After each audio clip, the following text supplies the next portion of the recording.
Chapter 1669. A group of people walked along the city entrance road to the northern wall of the new city. Among them was the northern Liang administrator, Li Gongda. This was the leader of the civil officials in Lingzhou who lived like a prince. In the past, he was known as the #1 official in the northern Liang path. After becoming the new city's governor, he did almost everything by himself. As a result, he lost close to 10 kilograms. Although he was tired, he was full of energy like a withered tree in spring. His spirit was not inferior to the young people.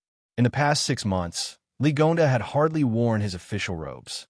It was not that the administrator did not care about the style of a border official at all, but that this miser was really distressed about the money spent on changing his official robes. Later, he simply showed up in civilian clothes.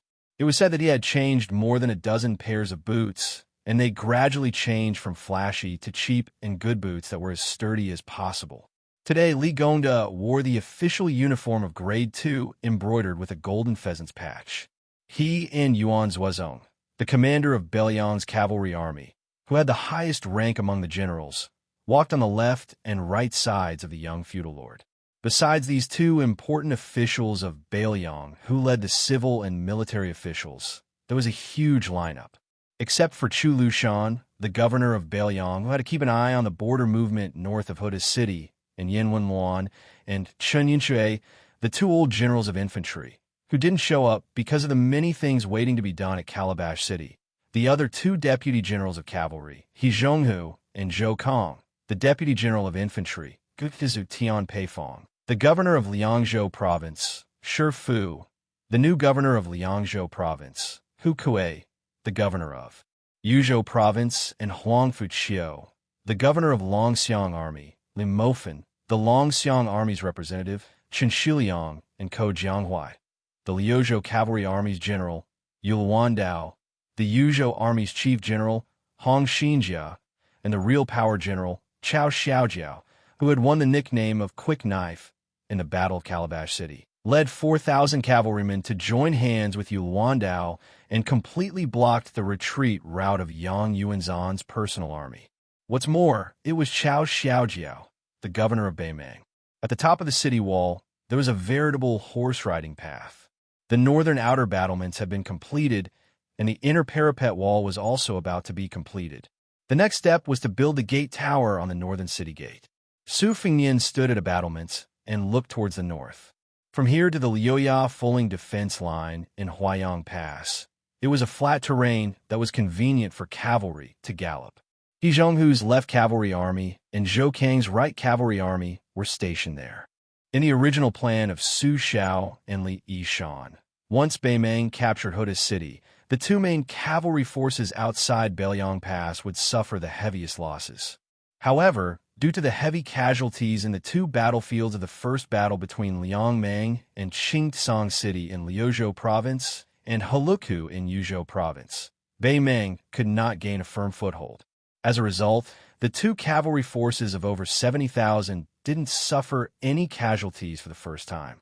This was also the real reason why Beiliang was confident in the second battle between Beiliang and Beimang. Su Fengnian was multitasking.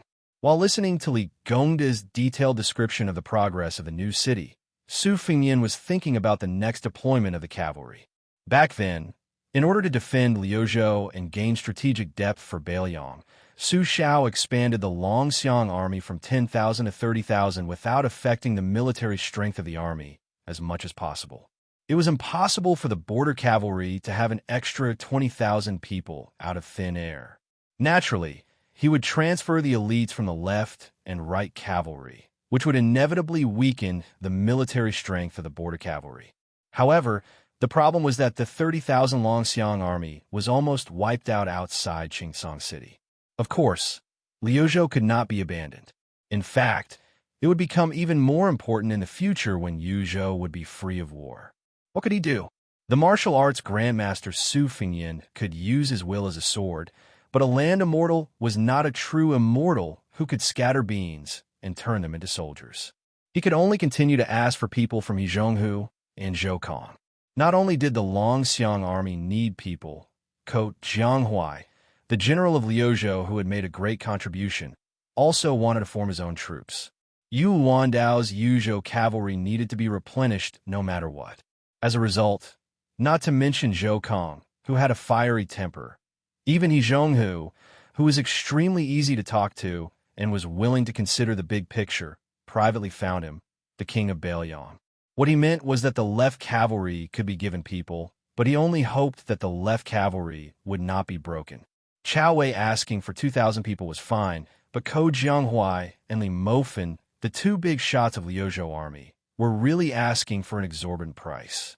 One wanted 8,000, the other wanted 15,000, and it had to be elite old soldiers. At that time, He Zhonghu bitterly smiled and mocked himself to Su Fengyan.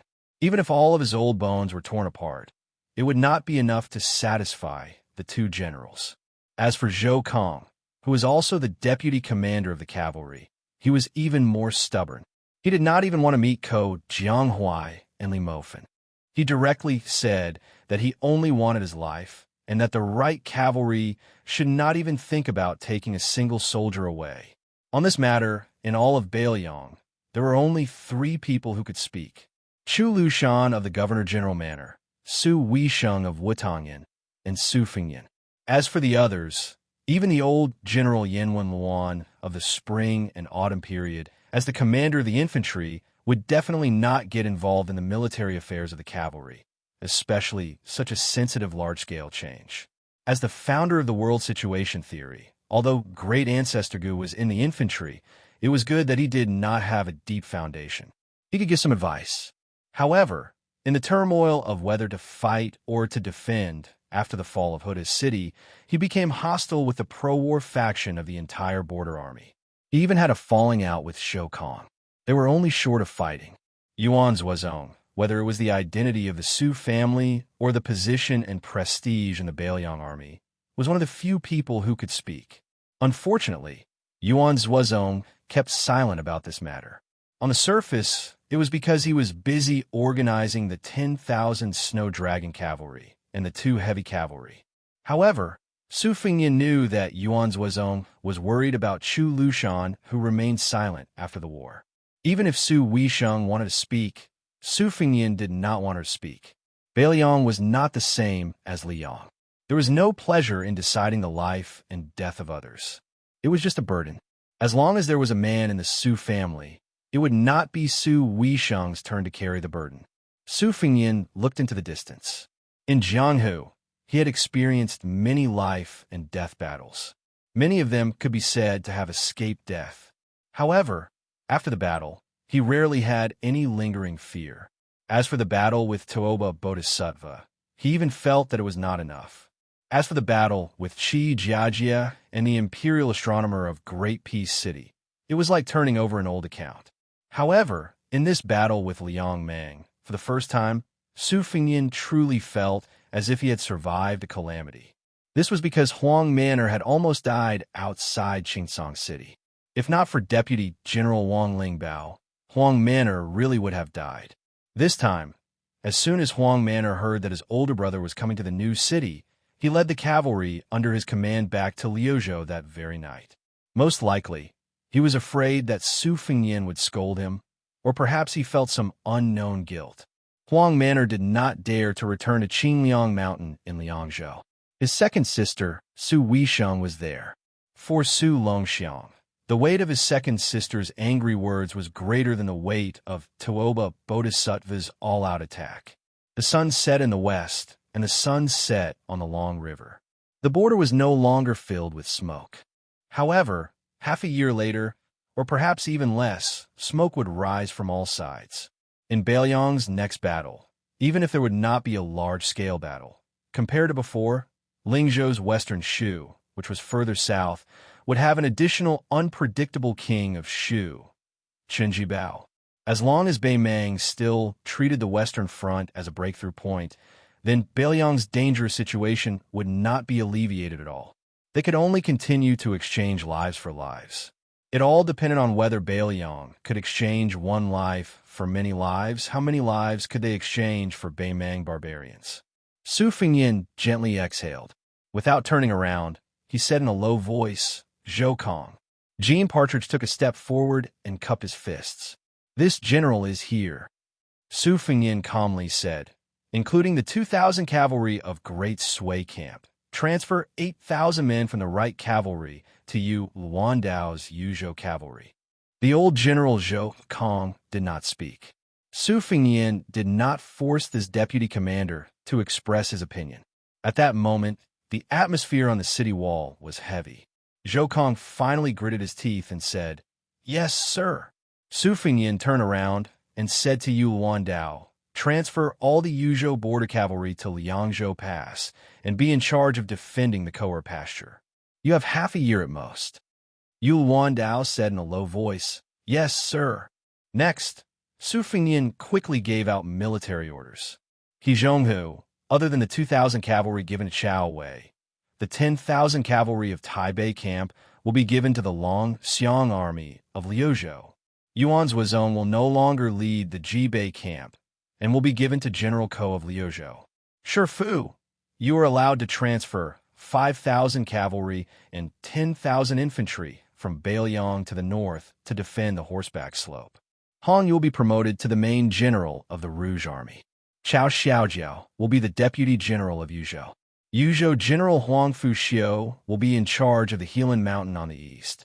Chun Shiliang has been promoted to Flow State and is in charge of recruiting 6,000 strong youths from Flow State to join the army. 3,000 will stay in Azure Sky City and 3,000 will enter Ling State. These 6,000 youths and their families can obtain the Northern Liang Army. Voices of acknowledgement gradually sounded from the top of the city wall. Finally, Su Fengyin turned around and looked at the faces. The old Zhonghu Zhou Kong, the young Yuan Zuozong Shifu, and the young Yuandao Chao Xiaojiao. The three generations of generals of Beiliang. Su Fengyin said slowly, "Everyone, in the next 3 years, even if you die in battle, you must die before the new city is built." On the city wall, there were no heroic words or impassioned speeches. There was silence. Everyone just cupped their fists at the same time. Chapter 1670. Outside the northern Liang Pass, a majestic city had been built from the ground. Further south, this new city, which had just been officially named Refusing the North, also had the atmosphere of a skyscraper rising from the ground. A small market appeared. Although it was small, it had all the essentials. There were restaurants, tea houses, inns, pawn shops, and gambling dens. There were merchants and peddlers who came here to look for business. There were scholars who traveled to the border. There were Jianghu people who came here to visit with their friends. There were people who told stories here. There was a lot of discussion about the name of the new city. The foreigners all felt that the name Beijua City was not strong enough. It was not as straightforward as the name Beijua City. The scholars of the academy who had not been appointed as officials in Beiliang generally thought that Beijua City was more appropriate. Although it had a strong evil spirit, they had been in the northwest for more than a year. When in Rome, do as the Romans do. They began to be influenced by the customs of the Liangren people. Like water entering a sandpit, it was no longer a hidden spring in the forest, but a turbid wine. Beijua City, which was built at the beginning of the second year of Xiangfu, was the most important city in Beiliang, both strategically and symbolically. There were rumors that not only would the Protectorate General move into the new city from Huayang Pass at the end of the year, but new Liangzhou Prince would also build an official office here and become the provincial governor of the Outer Pass, who had both military and political power in Liangzhou. However, despite the importance of Beijua City, the elite border troops stationed around the new city were still in the pattern of northern Yin and southern Song. This could be seen from the fact that there were no patrols in the market. At first, the scholars who went to Beiliang were puzzled. They only understood after the local merchants explained that there were fierce battles outside the pass and peace inside the pass. Beiliang had been peaceful for more than 20 years. When it was close to noon and the sun was high in the sky, Su Fengyin walked alone in the market nicknamed Ziak Town. There were no white horses or guards around him. Even Su Yanbing did not accompany him. Most of the people in the market were foreigners. Other than the people of Liangzhou and the old people like Yan Wenluan, there were not many people who were familiar with the new Prince of Beiliang. The tens of thousands of soldiers in Huda's city were familiar with him. Unfortunately, they had all died in battle, including their general Lu Jinu. They were also familiar with Su Fengnian soldiers. However, more than half of them had died in the Second Battle of Aluku. Other than Yuan Dao, no one else would appear here. At this time, Su Fengnian's face was a little pale. This was the after effect of the battle at the Imperial Astronomer. Qi Jiajia's or Qi had been suppressed in 3 acupoints after Xianyuan Qingfeng had transferred it to Su Fengnian. This was also the premise that Su Fengnian was able to fight with Dong Tai and Chao Changqing at the Xiamawi courier station. Now, the sword Qi was flowing freely in his body like a flood breaking through a dam. It was as if an army was passing through, or a cavalry galloping on the ground. Su Fengnian's sword Qi seemed to be thundering inside his body. If it were a Taoist saint who was good at inner vision, he would have completely given up on the idea of immortality. Su Fengnian picked a restaurant that was bustling with people and sat down. Out of the 3 times he had been in Jianghu, he had lived a life of haggling over every ounce. He knew that a single copper coin could not kill a hero, and he was used to having money in the palm of his hand. Weighing his money pouch, Su Fengnian ordered a pot of wine, 2 bowls of rice, and 3 dishes. He sat by the window, took off his cold saber, and put on his casual clothes. He looked like an ordinary scholar who had traveled to the border. The restaurant was not big, but business was good. As more and more diners poured in, there were people who had the intention of sharing a table. The waiter ran over to Su Fengnian with a troubled expression. Su Fengnian smiled and nodded, saying that it was fine. However, he had requested for 2 pots of green ant wine and that he would have to pay the price of 1 pot. The waiter thought about it and felt that this business was still profitable, so he acted on his own initiative and agreed on behalf of the restaurant owner. There were 5 people sharing a table, with Su Fengnian, 1 woman, and 4 men. The 4 men had completely different auras. It was unknown how they got together, but it was obvious that they were heroic and scholarly. For example, there was a tall man in his 30s. The scabbard of his sword was made of gold.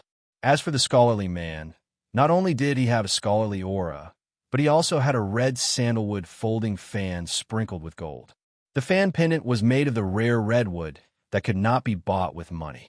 However, Su Fengnian's eyes were shrewd and ruthless. One of the redwood pendants was made of honey, while the other one was made of low-grade iron. Thus, the difference in status between the 2 was obvious. It was obvious that the latter was just putting on an act. 1 table and 4 long benches. 2 heroic guests and 2 scholarly men sat side by side, on Su Fengnian's left and right. Only the young and elegant woman sat alone across from Su Fengnian. Clothes make the man, and Buddha makes the gold. Probably they did not take the plainly dressed Su Fengnian seriously, so they talked without restraint. The woman had a Jiangnan accent, soft and gentle. She did not speak much, but she did not agree with the men. The 2 chivalrous men had a Jizhou accent and a Liaodong accent, while the scholars came from Qingzhou in the Central Plains and Jianzhou in the southeast. These 4 men talked about the world situation as well as Jianghu anecdotes. In their words, they had mixed feelings about the Liang imperial court. They felt that the officials of the various government offices in the capital were a new atmosphere for the new dynasty. It was a pity that Lu Xingxiang and the other generals of the southern expedition failed to live up to expectations, which allowed the Guangling rebels to take advantage of the situation and grow stronger. However, without exception, they did not have any doubts about the entire Liang dynasty's prosperity. First of all, Beiliang had defeated Beimang, and the northwest gate was as stable as a rock. Second of all, Gu Jintang's 2 Liao border armies had finally taken the initiative to attack and won a series of inspiring victories. Before this, the 2 vassal kings surnamed Zhao, the prince of Yanqi, Zhao Yi, and the prince of Guangling, who liked to compete with the Beiliang cavalry, had greatly disappointed the people. Fortunately, the great pillar state Gu Jintang had stepped forward this time, allowing the people to feel relieved. It turned out that in Liang, other than the Beiliang border army, there was no one who could compete with the Beimang barbarians. When it came to the 2 Liao and the assistant minister of the Ministry of War, Su Gong, who patrolled the borders for the emperor, the scholar from the Central Plains casually said that his father's generation had a close relationship with Assistant Minister Su. They had been schoolmates in the early years, and later on, they had become colleagues. When General Long Xiang entered the capital to take up his post, his father's generation had been in the procession to send him off. Even now, they were still exchanging letters. Hearing this, the woman who had been glancing at Su Fengnian from time to time suddenly became high and mighty again. Su Fengnian ate slowly and carefully, but there were only 2 bowls of rice and 3 dishes. No matter how slow he ate, he would eventually finish. Fortunately, there was still a pot of green ant wine by his side. He put down his chopsticks and opened the pot to pour himself a cup of wine. In reality, it was not just his table that was talking loudly. Most of the people in the restaurant were talking about the state affairs and eating the dishes and wine that cost 2 or 3 taels of silver. They were talking about the hearts of the imperial palace of Great Peace City or the Wangfu of Mount Qingliang in Beiliang. Su Fengnian smiled as he listened to the hubbub around him. He raised his wine cup and turned his head to look at the bright sunny sky outside the window. At some point, the scholar from Jianzhou, who was holding the carved Mithriath fan, had mentioned the new King Liang, who he had never met before. Perhaps he was drunk, or perhaps he was deliberately trying to surprise the woman he liked, but his words were a bit harsh. After drinking a cup, he sneered. Everyone knows that the eldest son of the old King Liang was a bastard in his early years. His Royal Highness was a bastard. He was a bastard for more than 10 years and was infamous. The first time he showed his face was when the old King Liang let him participate in the martial arts parade outside Beiliang. Clearly, this was to pave the way for the hereditary title of King of Beiliang. Now, the people of Beiliang all say that when the new King Liang was the crown prince and the general of Lingzhou, he taught the general of Huaihua, Zhonghongwu, a harsh lesson. It was very satisfying. Is this really the case? The beautiful woman asked curiously. Master Song, what do you mean? Chapter 1671. The young scholar sneered. It's just a show of strength to warn the tiger and burning the bridge after crossing the river. In the end, wasn't it because the old Liang king was afraid that his son would not be able to convince the masses, so he secretly instructed Li Gongda, who was in charge of the Lingzhou officialdom, to deal with Zhonghongwu as an example? Otherwise, with Su Fengnian's status and reputation at that time, would he dare to provoke the Beiliang cavalry commander who had accumulated great power? Who didn't know that great General Zhonghongwu had countless students in the border army? Not only that, even the wealthy Lingzhou of Beiliang was jokingly called the backyard of the Zhong family. Beiliang first forced Zhonghongwu to leave the border army, and then took down this old military head. At the same time, during the military restructuring of Beiliang, they did not touch the border army, but only the troops stationed in the territory. Everything was done in one go. Who would believe that this was not the plan of the old Liang king when he was alive? The young man who claimed to have been friends with Assistant Minister Su smiled and nodded. It should be said that he killed the old tiger to warn the fierce tiger. Zhonghongwu was not in his position, and he was like a tiger without teeth. The old Liang king used him as a sacrifice for his eldest son, Yan Wenluan, who was also a general of the Beiliang border army and also the local emperor of Yuzhou. Had the old Liang king made a move? Did his Royal Highness dare to make a move? In reality, before Su Fengnian inherited the throne, he did not go to Yuzhou at all. Why did he choose Lingzhou? Because compared to Yuzhou, where even the farts of the generals were effective, the civil officials here could compete with the generals. In addition, Li Gongda had obtained the position of administrator, so how could he not serve the Su family to the death? More accurately speaking, Brother Song's so-called 3 matters were done in one go.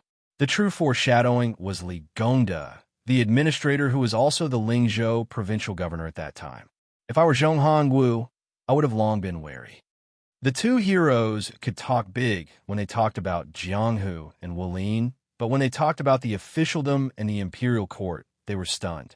However, it sounded very murderous. The 2 of them looked at each other and smiled. Wasn't the pen in the hands of a weak scholar also a knife in his hands? The scholar surnamed Song agreed deeply and continued to mock and ridicule.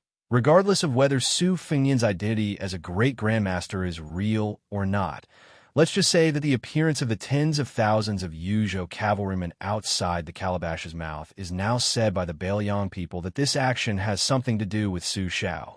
But is there really someone in the world who is leading the charge on the battlefield? Even if there were, they would be brave and fierce generals who could fight against 10,000 people. As a vassal king, was this really appropriate? Did he not know that if he died outside the pass, there would be no need to defend Bailiang?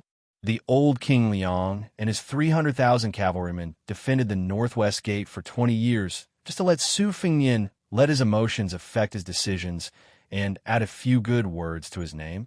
At this point, the young scholar laughed loudly. Everyone in Bailiang said that great General Su Xiao was never afraid of being cursed by the world. They all said that Su Xiao once said that the spittle of Li Yang's cursing could fill thousands of large vats, enough for him to wash his feet with for several lifetimes.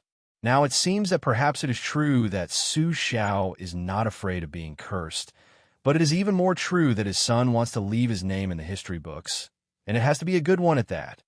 The other young scholar skillfully opened his folding fan.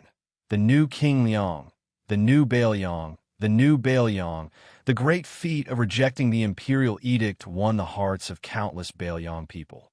Amazing, but I don't know if it was Su Beiji's idea or Xianxia's plan.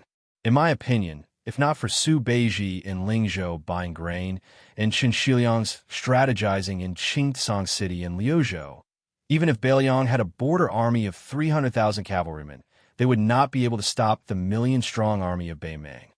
Scholars were naturally close to other scholars. Of course, this was on the premise that there was no direct conflict of interest between scholars. Otherwise, scholars would harm scholars and kill without spilling blood. Su Fengnian slowly drank his wine. The meaning of the two young people was very clear. He was able to become king of Bailiang today because of his father, Su Xiao, and Li Yishan. He was able to guard the pass because of Su Beiji and Xianxia. And he himself was wandering around Bailiang, seeking fame and deceiving the hearts of the people. Su Fengnian was actually not angry at all. Instead, he was somewhat happy. In any case, these two foreign scholars admitted that the Su family had protected the Northwest for 2 generations. The hero with the golden scabbard sword lowered his voice and carefully said, "Two young masters, the walls have ears.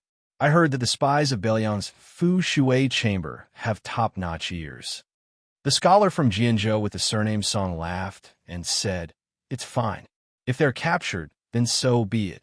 It also proves that Su Fengnian's magnanimity is not enough to be the powerful king guarding the Northwest." Su Fengnian suddenly had a whole new level of respect for this person. There were many spies of the Fu Shui chamber in this small town, and all of them were experienced veterans. This guy's words seemed unrestrained and unrestrained, but it was actually equivalent to sticking a protective talisman on himself. If that Su Fengnian, who was fishing for fame, knew about this, he would laugh it off after hearing the news. He might even buy a horse with a lot of money to buy people's hearts and give the scholars an explanation. Su Fengnian sighed and lowered his head to drink his wine. Although the people at this table were very Jianghu, he suddenly remembered a young man who had just entered the Jianghu and died at the Lake of Spring. His name was Yi Zhu, and he had a grudge against the Su family of Bailiang. However, in order to repay Jia Jida's kindness, he still went to the Quicksnow Mountain villa with serious injuries to report to Su Fengnian. In the end, he died at the villa. A promise worth 1,000 gold didn't care about life and death. Su Fengnian respected this kind of person very much. In his heart, this kind of person was only second to Old Huang and the old man in a sheepskin fur coat. He was even above the peach blossom sword god Dong Tai. It was not about who you were, but what you did. It's not about what you've done. It's about putting yourself in my shoes. As long as you do something that I can't do, then I, Su Fengnian, will sincerely admire you. If we can sit at the same table, what's wrong with pouring wine for you? During his second tour of Jianghu, there was a retainer of a swordsman named Lu Qiantang. Before his death, he cursed Su Fengnian, F*CK, His Royal Highness. His meaning was very simple. If you weren't the heir of Bailiang, if you weren't the son of Su Shao, if the tide-listening pavilion didn't want the secret manual, would I have risked my life for you? Therefore, when Su Fengnian scattered Lu Qiantong's ashes on the Guangling River, he still felt guilty. Therefore, Su Fengnian always felt that the heroine, who was ashamed to spar with others because of her ample bosom, who was willing to show kindness to him and Wenhua when they were in dire straits, was a true heroine. Li Chungong's Jianghu was very large, a lifetime large. Therefore, he came to the great snowy plateau for the sake of green Pao, and to the broken armor by the Guangling River for the sake of the peerless swordsman in green, so that the two of them would have no regrets. Before his death, he borrowed the sword from 10,000 li away to personally deny the saying, "If the heavens didn't give birth to me, Li Chungang, the way of the sword would be like a long night for all eternity." Old Huang's Jianghu was very small. He died on the city wall of Wu Wu for his master, Sui Siegu, who loved to eat swords. He wanted to prove to his master that he had a pretty good disciple. More importantly, it was for the young man whom he was willing to address as young master, the young man who had walked through Jianghu with him, the old man who had wandered 6,000 li with him, the old man who lacked front teeth and carried a sword case on his back. He didn't regard Su Fengnian as his royal highness, but rather as his own junior. When Wenhua folded his sword and left Jianghu, he must have regarded Su Fengnian, as a scoundrel friend who called him brother and roamed Jianghu with him.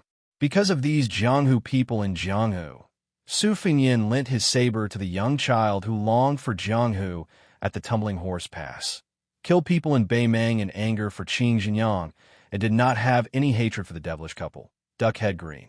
Therefore, when these people gradually left Jianghu, Su Fengnian became one of the 4 grandmasters of Wushu evaluation, and on the contrary, he did not care about Jianghu anymore. Su Fengnian had always had good intentions toward this world, toward this Jianghu. Just like the sun outside the building, when it was peaceful, everyone thought that it was the main culprit of the scorching summer.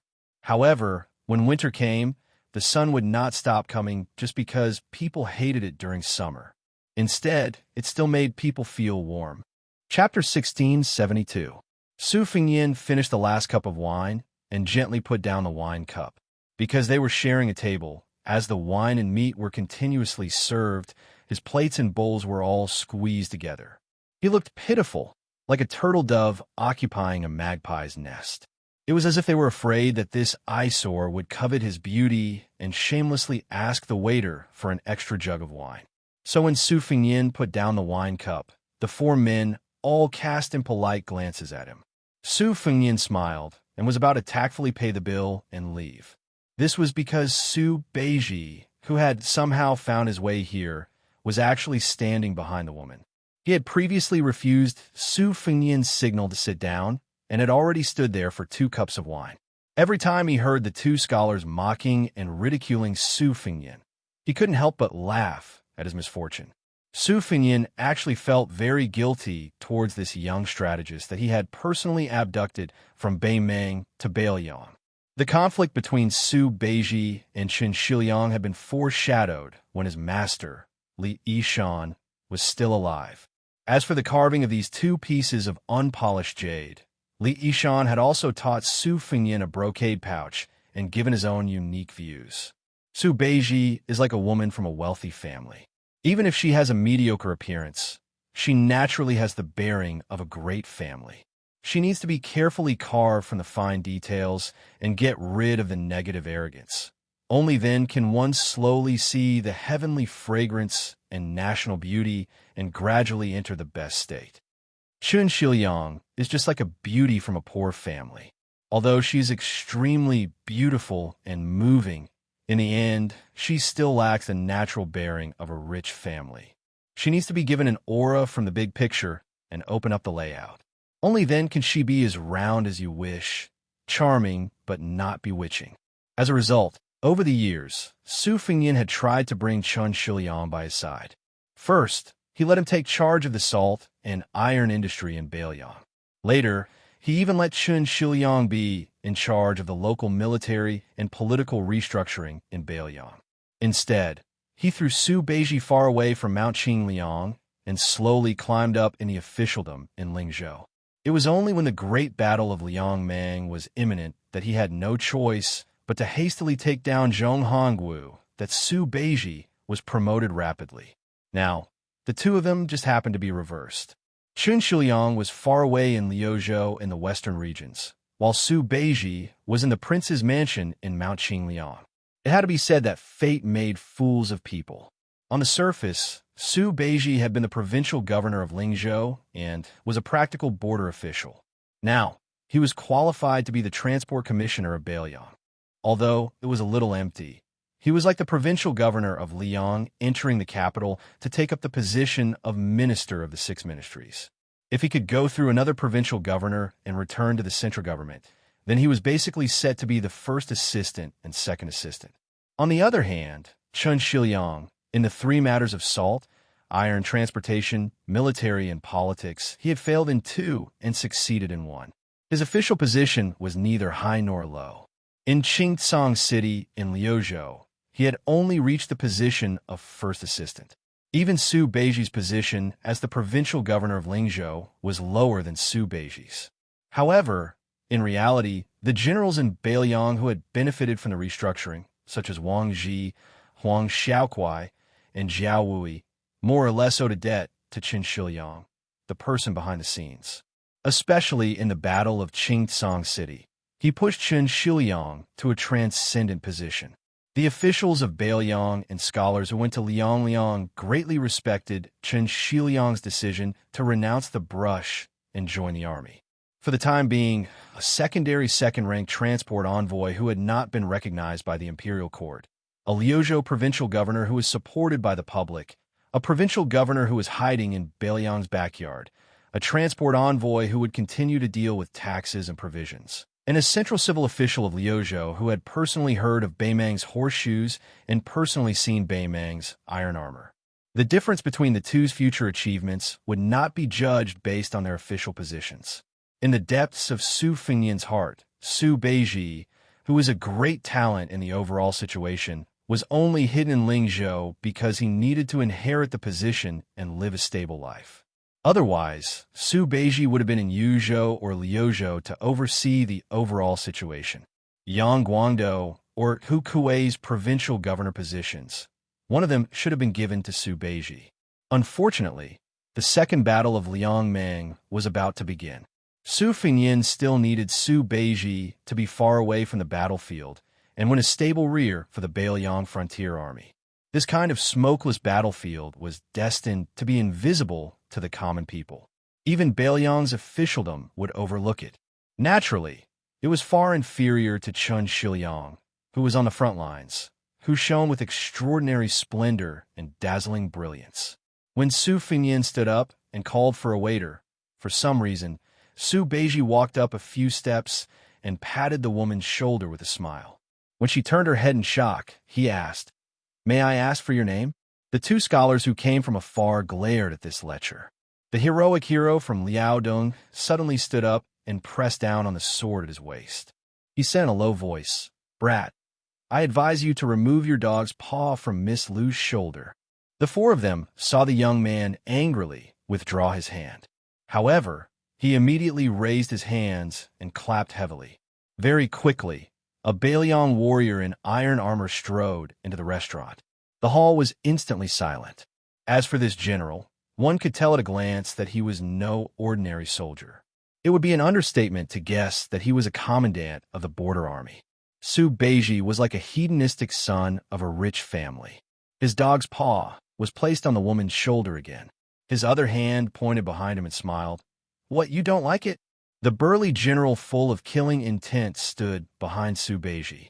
Although his aura was shocking, his eyes were filled with helplessness. "Mother Ker, I'm a military officer with real power in Lingzhou. How did I become a henchman who helped my young master bully people?" The key was that this was in front of the king of Beiliang. Su Fengnian, who was taking out money to pay the bill, felt a headache. The waiter quickly took the money and ran away. The hero of Liaodong immediately let go of the hilt of his sword. Although he did not say anything about lowering his head, It was clear that he wanted to keep the peace. Su Beiji suddenly turned to look at the hero of Jizhou. He took 2 steps forward and slapped the guy's head. He cursed.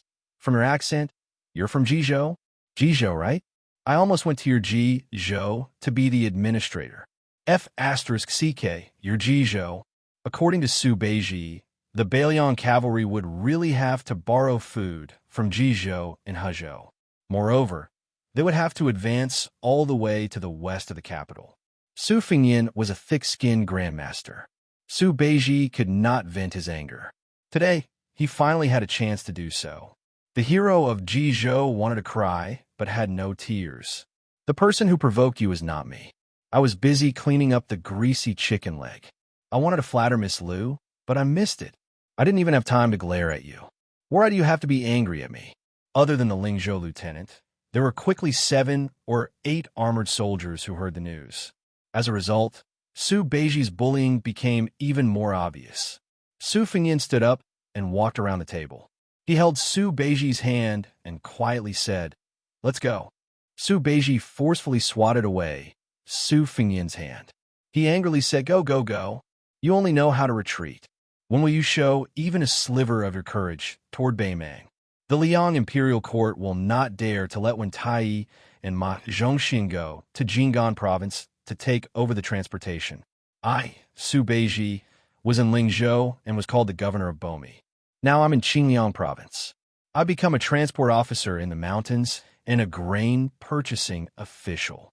This doesn't matter, but our Bailiang cavalry does." Su Beiji, who had accumulated a lot of resentment, was finally furious. He punched Su Fengyan in the chest. If Liang wants fewer people to die in the world, I, Bailiang, agree. But if Liang wants more people to die in Bailiang, I, Su Beiji, will be the first to disagree.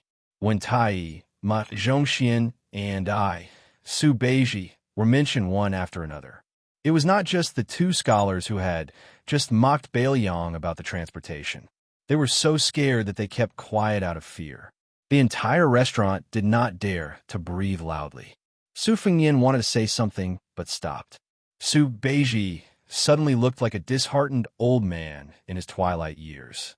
He was dispirited and said self-deprecatingly, "I know that in the end, you were able to let the imperial court enter Bailiang without a lack of provisions. You, the king of Bailiang, have actually done very well." Su Beiji looked at the young vassal king. "But I feel that it's not worth it for you." Su Beiji suddenly turned his head and roared at the 5 people. "Do you think that Bailiang is a fool? That the names on those stone tablets are all fools? Just for this bastard called Su Fengyan, you were so generous to die in battle outside the pass." Su Beiji, who did not drink but looked like he was drunk, looked around. "If I, your father, Su Fengyan, was a sullen bastard, I would have killed you guys who can't even be considered bastards. South of the pass is my Bailiang. Don't forget, south of Bailiang is your Central Plains." Su Fengyan shook his head and said to Zhu Zi, "Zhu Zi, I'm not sullen." Su Beiji looked at this guy in a daze and said bitterly in a low voice, "I'm sullen." Su Fengyan smiled and picked up an unopened pot of wine from the table. He put his arm around Su Beiji's shoulder and said, "Okay, I'll treat you to a drink." Su Fengyan did not say anything and left with Su Beiji.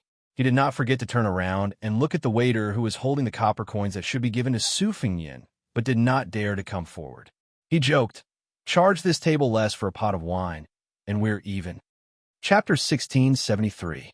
The officer with real power following behind Su Beiji as a retainer was precisely the son of Bailiang's old General Wang Shixiu, Wang Ji. After the Battle of Swordgate, he was in charge of the border between Lingzhou and Western Shu at Mulang Ridge and Laziku. Now, he was one of the 14 officers with real power in Bailiang. Hong Shuwan, who stood out in the Phoenix Battalion, was now serving under Wang Ji. It was enough to see Wang Ji's position in the young king's heart. Some of the voices could be heard in Fu Shui room, so could Su Fengyan.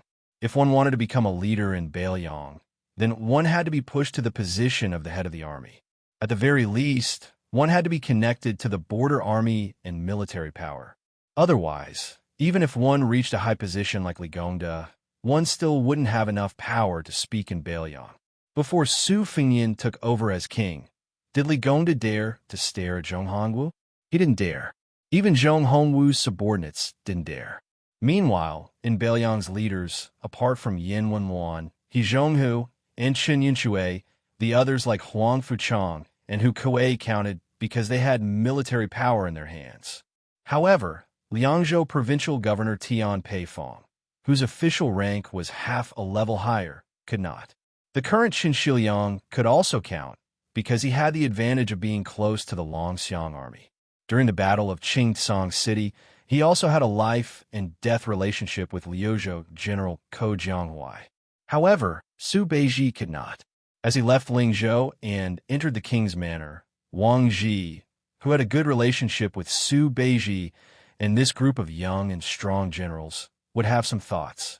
That was why when Bailiang's big shots met at Beifong City and Wang Ji left Lazca North, apart from Wang Ji wanting to advocate for Su Beiji, wasn't Lingzhou General Han Laozhan secretly inciting him?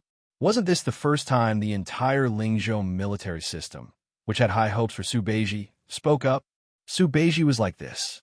In reality, almost all of the border army generals were like this. Why was left cavalry commander Zhou Kong so adamantly against splitting his troops? Was Jean Partridge really greedy for power? Naturally, it wasn't that simple. Zhou had to consider their interests. As long as he, as the deputy cavalry commander, wanted to advance in the border army, he had to give the people behind him some assurance. However, Su was too strong. Su Fun's power was too strong. Su caught him by surprise in front of them, and he had had no choice but to lower his head. He had had no choice but to. He needed to consider their interests. Their interests, Jean. As needed, he was, and he. Therefore, when they got off the city wall, He Zhong, who was also split from the right cavalry, suddenly called Zhou Kong to drink with him. Su Fengnian took these actions to heart. As long as Jean Partridge didn't do anything too extreme, it was fine. There was no reason to strip him of his military power and not allow him to complain. The number one person in the Bailiang border army, Chu Lushan, stayed in the Huaiyang Pass Governor-General manor. He didn't show his face from start to finish. Wasn't it because even he, Chu Lushan, wanted to do something but couldn't? Rather than making a futile effort and making people hate him, he might as well just shut himself in. Liang's previous emperor, Zhao Dun, killed Zhang Jiulu. Then one day, if he really defeated Bei Mang, would Su Fengnian have to make a choice between Su Beiji, Qin Shiliang, and some other general situation? Similarly, would Su Beiji and Qin Shiliang also have to make a choice between the king of Bailiang and some ideals and dreams? Maybe not. Maybe he would. This, perhaps, was already enough to make people feel uneasy and uncomfortable. The commoners who ate steamed buns and the nobles who ate cauldrons had different degrees of pain and contentment. However, the weight of pain and contentment was never different. The celestial couple who lived freely in Jianghu, the gifted scholar and beautiful woman in a small place, and the poor and remote people who grew old together. Perhaps their love had different degrees of grandeur and gentleness, but their feelings for each other were actually not that different. Su Fengnian and Su Beiji walked up the outer wall of the market that wasn't very high. Wang Ji tactfully didn't follow them. Su Fengnian squatted on the short wall and ate the roasted naan that he had just bought from the stall. He bought 2 naans, but Su Beiji didn't appreciate it. He stacked the 2 naans together and ate them. Su Beiji sat cross-legged and clenched his fists on his thighs. He was in a daze. Su Fengnian asked in a muffled voice, "Zhu Zi, why are you so angry all of a sudden? Other than me, who else has offended you?" Su Beiji said slowly, "This world has offended me, and you're such a coward. Of course I'm unhappy." Su Fengnian ate the naan until his cheeks were bulging. He turned his head and smiled. "Actually, I'm not happy either. Perhaps I'm too thick-skinned. You can't tell." Su Beiji didn't turn his head. "If one day Bailiang defeats Bei Mang and takes over the world, I won't go to the Central Plains. I'll go back to Bei Mang." Su Fengnian gasped in surprise. "That's a pity. Let me tell you, in the past, in order to trick me into going to Jiangnan, Big Sister always said that the land there was good, and that the streets were filled with delicious girls. I didn't believe her at the time. Later on, I want to take a look myself. It was true. If it weren't for the fact that Bailiang has a girl from Yinji County to support us, I really wouldn't want to leave the Central Plains. Even if you don't want to be an official, you should still go and take a look. Su Beiji raised his head to look at the sun. He squinted his eyes and said, I'm not going. In this lifetime, I'll walk from the north to the south. Lingzhou and Bailiang is already south enough. Su Fengyin leaned his shoulder against Su Beiji. Juzi, you don't like any girls in Lingzhou? If you do, but the girls don't agree, I'll help you snatch them. Su Beiji turned his head to look at this unruly young prince. He said seriously, if you become the emperor, don't let Xianxia be the grand secretary. It'll be good for both of you. Su Fengyin was stunned. He smiled and said, don't worry, I won't be the emperor. Su Beiji said again, then don't let Xianxia be the second Zhongjulu in Liang. Su Fengyin patted his chest and said, if I really beat Beimang, I won't have any worries. It won't be as difficult as you think to decide who dies and who doesn't. Su Beiji shook his head and said, Zhang Julu wants to die. Su Fengyin fell into deep thought. Su Beiji sighed and said, Chen Shiliang isn't suitable for the central government of the imperial court. He can only be a provincial governor. At most, he can be an administrator far away from the capital. Only then will he be able to enjoy his old age and have the time to play with his grandchildren. Su Fengyin nodded. If there's a chance in the future, I'll pass on your words. But as for what Chen Shiliang thinks, I won't stop him. I don't think I can stop him. Su Beiji stretched out his hand. Su Fengyin was puzzled. What? Su Beiji glared at him and said nan. Su Fengyin tore off half of the remaining nan and handed it to Su Beiji. Su Beiji finished the nan in big mouthfuls and wiped his mouth. Persimmon, if I'm unhappy, I can still vent my anger on you. But if you're unhappy, what should I do? Su Fengyin said without hesitation, beat Beimang barbarians. Su Beiji, who was sitting on the ground, closed his eyes and patted his knees with his hands. Su Fengyin followed the beat and whistled. One persimmon, one tangerine. Following Persimmon's light whistle, Tangerine suddenly said in a clear voice, You can only see 10,000 carps jumping through the Dragon's Gate at Tide Listening Lake. Persimmon laughed and said, You can only see Mount Qingliang, the famous stone steels not counting.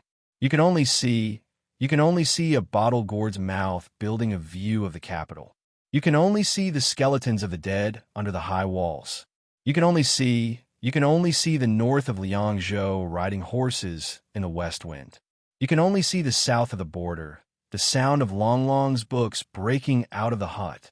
You can only see 300,000 cavalrymen dominating the world. You can only see the Bailiang people wearing mourning clothes. Many years later, the Bailiang Palace on Mount Qingliang had long become the residence of the Bailiang Taoist administrator. In the middle of the night, a white-haired old man stood alone in the snowy night with a walking stick and looked at the end of the street. The old man with the surname Chun, who was known as the #1 border official of the new Liang dynasty, had been guarding the house behind him that used to be surnamed Su for 40 years. A full 40 years. Because of this, he had rejected the invitation of a new emperor of Liang at the end of last autumn and refused to become the new grand secretary of the new dynasty. Therefore, he had rejected the posthumous title of Wenzheng.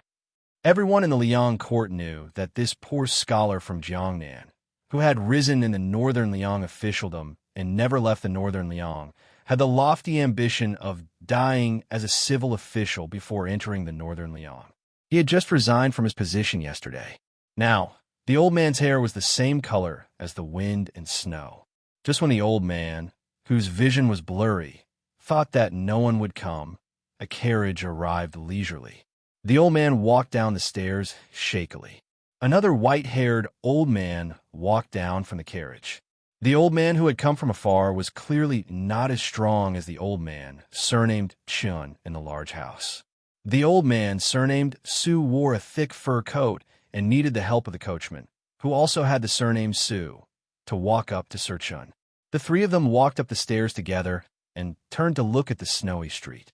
Separated by the most inexperienced person in the middle, Chun Shiliang, the Bailiang Taoist administrator who had held the post for more than 30 years and was unwilling to move, leaned forward slightly and turned to look at the other old man. He laughed softly and hoarsely. I helped the Prince guard Bailiang Road and this Mount Qingliang for 40 years, so you're not as good as me. Isn't that right, Su Beiji? The doddering old man in the thick fur coat snorted coldly with all his strength. You win, okay? The old man in the middle, although of similar age, looked to be in his early 40s. He held the hands of Chun Shiliang and Su Beiji on both sides and laughed softly. Don't fight. The Emperor of Liang had changed, and the title of the dynasty had changed. But the three old men, Su Fengyan, Su Beiji, and Chun Shiliang, only tonight, they had seen the heavy snow of Bailiang. Chapter 1674. Originally, in the early autumn of the second year of the Liang auspicious talisman, the civil and military officials of the Chu imperial court wished they could divide the world. But in a short 3 months, there was an atmosphere of mourning. If it was not for Grand Preceptor Sun Shiji being neither sad nor happy, and Chao Zhangqing showing no signs of taking over military power from Xianxia, the court would have been in chaos. But to Empress Xianxia, who sat on the dragon chair and wore dragon robes, there was no difference whether she was looking at a group of glowing officials or a group of frowning officials. She even had some mockery that no one knew about. Earlier, the Chu had defeated the strong on the Guangling River and wiped out vassal king Zhao Yi's Guangling navy. Later on, they had successfully ambushed the Nanjiang army's important supply base. At the time, the most clamorous discussion was something like, a country cannot do without a ruler cannot do without an empress. The current empress of the Chu, although a woman, still needed an empress to conform to etiquette, right? Therefore, Song Maolin, who was known as the Chu's twin jade Annulus along with Xie Shibian, and the eldest grandson of the Song household who was known as the Northern Su and Southern Song, along with the Prince of New Liang, had the most support. Perhaps it was because Song Maolin was so outstanding that even Grand Tutor son Shiji hinted to Chao Chongqing, who was far away from the court, that he might as well agree to this marriage. Not only was it beneficial to the stability of the Jiang family of the Chu, but the young empress could also not be considered lowly. But as the #1 general of Nanjiang, Wu Zhongshuan, parted ways with vassal King Zhao Yi and returned to Guangling with the dual identities of Liang Minister of War and Great General of the Southern Expedition, Lu Xingxiang finally revealed the fangs that a famous general should have. Song Li, who had also been to Great Peace City, snatched all the military power from Guangling King Zhao Yi's hands. Especially with Chun Jibao and the elites of the Shu lands entering the battlefield, the Chu's front line shrank. From frequent reports of victory, they went into a passive defense. The enthusiasm in the court that seemed to be close to attacking Great Peace City was like a bucket of cold water poured over their heads. Most of the officials and nobles were like frosted eggplants. It was at this time that Chao Chongqing, who had the intention of sharpening the Chu's young generals, finally withdrew from the Guangling River Navy and returned to Chu's capital with the identity of Grand Marshal of the Chu, as well as Minister of War. It had to be known that when Xianxia ascended the throne as emperor, Chao Chongqing was still the commander of the Chu's navy. His official position was even half a rank lower than the three old generals. He was only the same as the disciple of the Eastern Front's commander, Xie Shibian, who was only his secondary second rank. Without Chao Chongqing overseeing Divine Phoenix City, the people were in a constant state of anxiety. With Chao Chongqing's Divine Phoenix City, even if he did not bring a single soldier, the dark clouds above the Chu's capital immediately dispersed and the sun could be seen again. In reality, everyone was well aware that without Xianxia, the new Chu would not be able to restore the country. However, without Chao Chongqing's previous running around everywhere, perhaps it would be a lamentable situation where they would not have the strength nor the will to restore the country. After the morning court was dismissed, Chao Chongqing, who did not have the time to participate in the morning court, went to the imperial palace to report. He changed into a brand new set of court robes and was led by a eunuch from the ceremony directorate. He quietly waited outside the imperial study for an audience with His Majesty, following the etiquette of a ruler and his subject. The old eunuch from the ceremony directorate was apprehensive. If it was in the past, His Majesty, who had already known that Xianxia had arrived at the capital, let alone receiving him in the imperial study, he would have welcomed him outside the capital. This meant that His Majesty and the Minister of War, whom he had always respected as his own elder, had most likely developed a nod in their hearts. This was definitely not a good thing for the country. The expressionless Xianxia waited at the foot of the steps. He smiled bitterly in his heart. Of course, he knew why His Majesty had left him hanging outside. His Majesty was angry, very angry. At the time, the old Grand Preceptor had strongly recommended Song Maolin, and he had neither agreed nor refused. How could she not be angry? The fact that he did not use the great Liang Dragon Sparrow sword to attack Xianxia was already giving face to his uncle. Xianxia didn't make a sound after the worried old eunuch bent down to close the door. He stood in place without making a sound. The imperial study in the Dechu Palace was very spacious. Although many of the precious items in the room had been stolen by Prince Guangling Zhao Yi, Dechu's foundation was very deep. In the early stages of the restoration of the country, the imperial study was no less than it had been in the past. Xianxia raised his head and saw the young woman wearing a yellow dragon robe. Her head was lowered as she practiced writing on the tribute Xian paper. She didn't use the imperial brush Millennium Youth, which symbolized the continuity of the country. Xianxia moved his gaze slightly and saw the golden lacquer cup engraved with the words Forever Gold O. According to the tradition, on the first day of the first month of each year, the Emperor of Dechu would open the window and use the Millennium Youth to dip into a cup filled with 2 su wine. He would write the auspicious words World Peace and Long Live the Country and present them to the civil and military officials. Before this, she had once expressed some apprehension to him, saying that her writing wasn't beautiful. She quietly suggested that he ask his uncle to write for him. Of course, Xianxia didn't agree. He only comforted her that she could write as little as possible. When the time came, she could only give it to old Grand Preceptor's son and a few people who knew her well. It wouldn't be embarrassing. Only then did she reluctantly agree. However, she still couldn't hide her unhappiness. Xianxia heard that after she ascended the throne, she had practiced a lot this autumn and winter in order to raise the brush on the first day of the new year. In any case, it was definitely 100 times more diligent than practicing the sword. It was said that she had already filled a small basket with paper. She didn't throw it away and just accumulated it over time. The palace maids and eunuchs weren't allowed to touch it. Xianxia looked behind the large table and at the slender, bright golden figure. His gaze was absent-minded. He seemed to remember a blurry scene from many years ago. Xianxia suddenly felt a little sad and guilty. The Empress Dechu, who no one called Xianxia, didn't look at Xianxia in a fit of pique. She angrily said, "I'm still angry. I need to write at least 30 more words to calm down. Uncle, just you wait." Xianxia didn't know whether to laugh or cry. He moved a chair over and sat by the window. The chair was tilted toward the window. He could see the scenery outside and, out of the corner of his eye, see the little girl who didn't look like an emperor even though she wore a dragon robe. However, even Xianxia couldn't imagine that Xianxia would sit on the dragon throne every day in court and receive all the civil and military officials. Even Grand Tutor's son Shiji nodded inwardly at the official's bow. Not only did she not lose her manners, even he, an old man who had stood in the courts of the two dynasties for close to 60 years, could not find any flaws even if he did not care about her identity as a woman.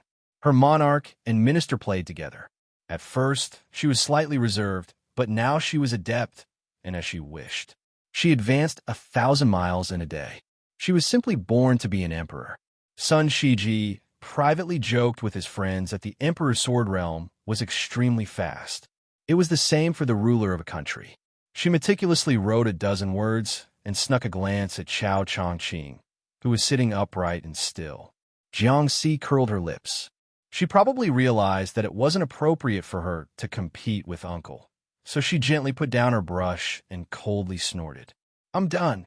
Chao Changqing held back his laughter and quietly said, "There are still 11 words. I'm not in a hurry." Xianxia glared and said, "Uncle." Chao Changqing smiled slightly and said, "All right, I know that Song Maoling's matter has angered the Emperor. I came to the capital this time to be the Emperor's punching bag. After all, the old Grand Preceptor is old. The Emperor can't lower himself to the same level as him." Xianxia put on a show of force and picked up the brush again. "If I didn't want to be the Emperor, I would have secretly beaten that Song guy into a pig's head." Chao Changqing couldn't help but laugh. Of all people to learn from, that king of Bailiang pulled out Jean Lanting's beard in Great Peace City. It caused the assistant minister of the Ministry of Rights to wait half a month before he dared to go to the Yamen for roll call. Xianxia placed the brush heavily on the brush holder. Chao Changqing hesitated for a moment and then sighed.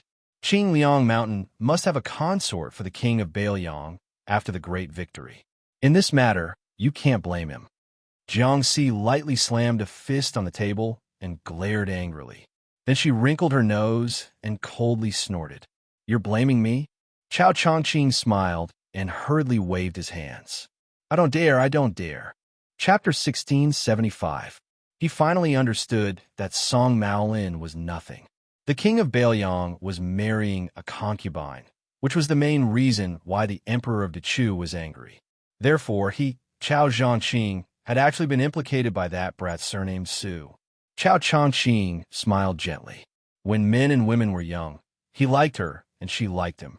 No one disliked the other. It was really good. Every man in the world had a wish to win the heart of his woman and never leave her. However, compared to seeing a beautiful woman with a white head, he was more afraid that a beautiful woman would not have a white head. Chao Changqing was somewhat dejected. For the first time, he doubted himself. Was he wrong? He had already missed it. Why did he make them miss it as well? Lu Songtao, who had converted to Buddhism, persuaded him with life and death. Duke Yinsheng of the Confucian school persuaded him with reason. Even the smoke of war rose from all over the Central Plains. None of them could persuade Chao Changqing to let go of Dechu. Xianxia asked carefully, "Uncle Chessboard, are you angry?" Chao Changqing gathered his thoughts and shook his head. He said softly, "Even if Uncle Chessboard is angry with the whole world, even if he is angry with Dechu, he will not be angry with your majesty." Xianxia sighed like an old man. "Although saying this is somewhat unfair to my father and mother, I feel that if my mother could have met Uncle Chessboard earlier, Chao Changqing, who is known as the most outstanding man in the world, Dechu is most proud of, and green clothes come out early, Dechu will not die, blush for the first time." He coughed a few times and quickly interrupted what Xianxia was about to say. He then pretended to be angry. "Your Majesty," Xianxia smiled mischievously. "My mother can't meet Uncle Chessboard earlier. Otherwise, there won't be me, Jiang and I." For some reason, she called herself Jiang and I and not Xianxia, who was destined to be recorded in history regardless of the success or failure of the restoration of the country.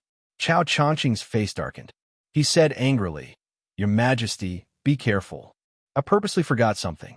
Someone in Great Peace City asked me to bring these words to His Majesty." Xianxia hurriedly straightened his posture and said in all seriousness, "Uncle, state affairs are more important. Please speak."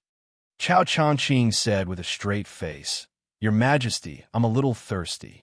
The Empress of West Chu stood up at an astonishing speed and ran to the door.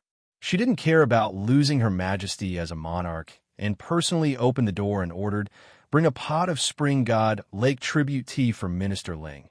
Not long after, Chao Changqing calmly held the teacup in one hand and fanned the tea with the lid of the teacup with the other. Chao Changqing closed his eyes and smelled the refreshing fragrance, as if he had completely forgotten about that serious business. Chao Changqing didn't even need to open his eyes to know that the emperor was purposely keeping a straight face, but his ears were perked up. Chao Changqing's lips curled up.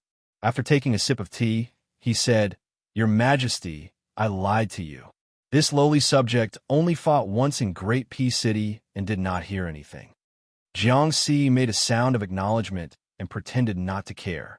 Looking at the words on the paper on the table, he was filled with anger and killing intent. In fact, there were only 3 words on the densely packed Xian paper. Chao Changqing suddenly asked, "Your Majesty, I heard that someone has proposed 3 plans. The best plan is that the main force of the West Shu army should go down south. They would not hesitate to work with the Yin King Zhao Bing and work together with Liang. The middle plan is to expand to the west, and the worst plan is to fight to the death with Lu Xingxiang's army." Xianxia made a sound of acknowledgement absent-mindedly. Chao Changqing smiled coldly and said, "A pedantic scholar's armchair strategist." Xianxia raised his head and looked at Chao Changqing. He asked softly, "Uncle, when we went to Beimeng together, other than the patriarch of the Southern Dynasty, who was a remnant of the spring and autumn period, was the lecherous old man we met last the present commander of Beimeng's Eastern Front, Wang Sui?" Chao Changqing nodded. Xianxia hesitated for a long time and then asked in a low voice, "Then did Uncle secretly contact Gu Jiantang?" Chao Changqing was silent, but he smiled. "The emperor of the Chu is not inferior to the new emperor of Liang, Zhao Zhuan." Xianxia lowered his head and bit his lips. The ambitious Yin King Zhao Bing is not a good person, but people like Wang Sui and Gu Jiantang are not much better. Chao Changqing stood and walked to the window. He said slowly, "Scholars rule the country, so the Chu had hundreds of years of prosperity and became the orthodox school of the Central Plains. But in troubled times, it is difficult for scholars to save the country. The scholars of the Great Chu, cannot understand this principle. Chao Zhangqing, am also a scholar, so I cannot say it myself. Reason. But no matter what, I can do one thing, and that is to let the 3 emperors of Liang understand that without Su Shao, the scholars of the Zhao family will not be able to save the country." Chao Changqing lowered his voice. "But the principle that I, Chao Changqing, want to tell the world is not this."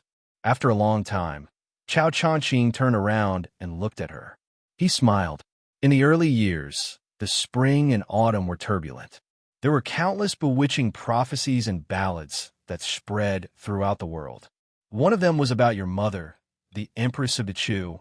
So Uncle knows that you were willing to leave Beiliang because you were afraid. Xianxia turned her head away and said fiercely, "No." The imperial study was silent. Xianxia suddenly realized that Uncle Chan was standing by the table. She quickly covered the pile of paper with her hands and said with a red face, "Don't look, don't look." Chao Changqing deliberately stretched his neck to see what was going on. He asked curiously, "It doesn't look like the word bastard." Xianxia blurted out, "Of course not. Who would want to write that he is a bastard? I don't even want to scold him." Chao Changqing smiled and didn't say anything. The young empress in the dragon robe insisted on blocking Chao Changqing's line of sight. Chao Changqing smiled and asked, "Assassinate you? Uncle Chun is the only one in the imperial study. Your Majesty, this makes me feel like I am walking on thin ice." Xianxia bent over the paper on the table and raised her head. "I saw wrong. I saw wrong. Uncle Chun, your eyesight is not good. Don't read under the light in the future." Chao Changqing covered the teacup and leaned forward. He rubbed his silly daughter's head with his free hand. "Uncle Chun is old. Not only are my eyesight not good, my memory is also not good. Now I finally remember that sentence. That person said it in Great Peace City. The general meaning is that he will soon personally lead the Beiliang cavalry to Guangling Road to take you back. If you don't agree, then he will snatch you, stuff you into a sack, and carry you back. Su Fengyan, can't be bothered to care about Liang, West Shu, or whatever." She was dumbfounded and could only blink her eyes. Chao Changqing smiled and said, "I am not lying to you this time. It is true, absolutely true." She still blinked her eyes.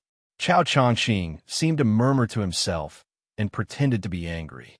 "No matter how I look at it, since Dong Tai and I could not win against him in Great Peace City, then it is clear that we cannot stop him. I, Uncle Chun, am not an immortal. What can I do? And what is the saying? When Xianxia smiled, she had two dimples. One could topple countries, the other could topple cities. She unconsciously smiled and replied, "Cucumber salad. That is delicious."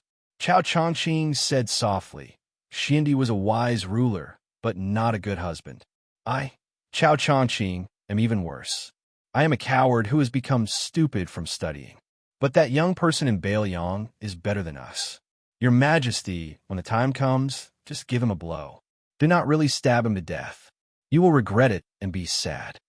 Giving up hope seemed heavier than being sad, but in reality, it was not as relaxing as giving up hope. Jiangxi wanted to cry. It was like hearing the last words of an elder. Chao Chongqing gently put down the teacup. He put it down. In the war between the two countries, like Dechu and Liang, there were the armies of the West Wall. Now, Bailiang and Beimeng also had 300,000 cavalry against 1,000,000 army. But one day not long after, Li Yang's auspicious talisman had been 3 years, and West Chu Shin's seal had been 2 years. At that time, Gu Jiantang stood alone in his tent. After a night of silence, he said to himself, "Chao Chongqing has ruined me for 20 years." On the border of Beimeng, Wang Sui drank alone and laughed. Satisfying, satisfying. This is the true romantic of our infatuated generation. That day outside Great Peace City, there was Chao Chongqing in West Chu. One person attacking the city. Chapter 1676. The Chu's capital had a great number of high gates and endless alleys. This was very normal. However, if people knew that a second-ranked general lived in a small alley, they would probably accuse him of harming the dignity of the imperial court. Xie Shibian, who was born poor, was such a person. If it weren't for his status as Chao Chongqing's disciple, it would have been impossible for Xie Shibian, who was born poor, to become a leading general. Reality also proved that one's ability had nothing to do with one's family background. If it weren't for Lu Shengxiang's raid and Chen Jibao's sudden appearance, Xie Shibian's undefeated battle record would have continued.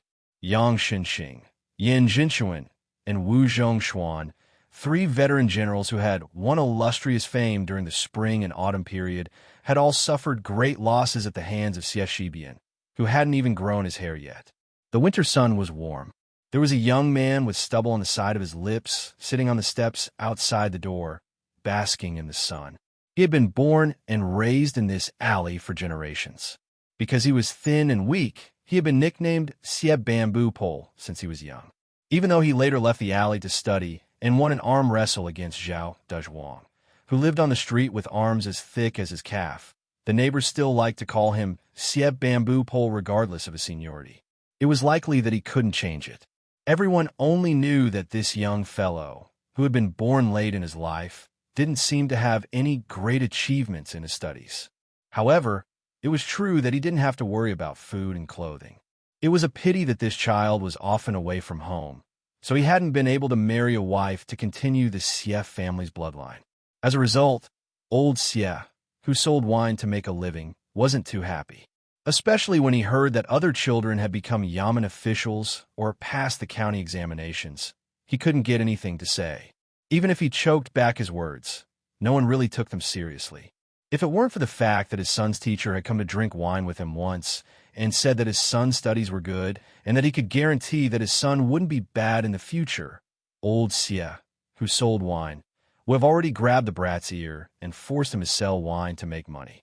Their family had saved up some modest wealth, so they didn't care if the child helped them earn more money.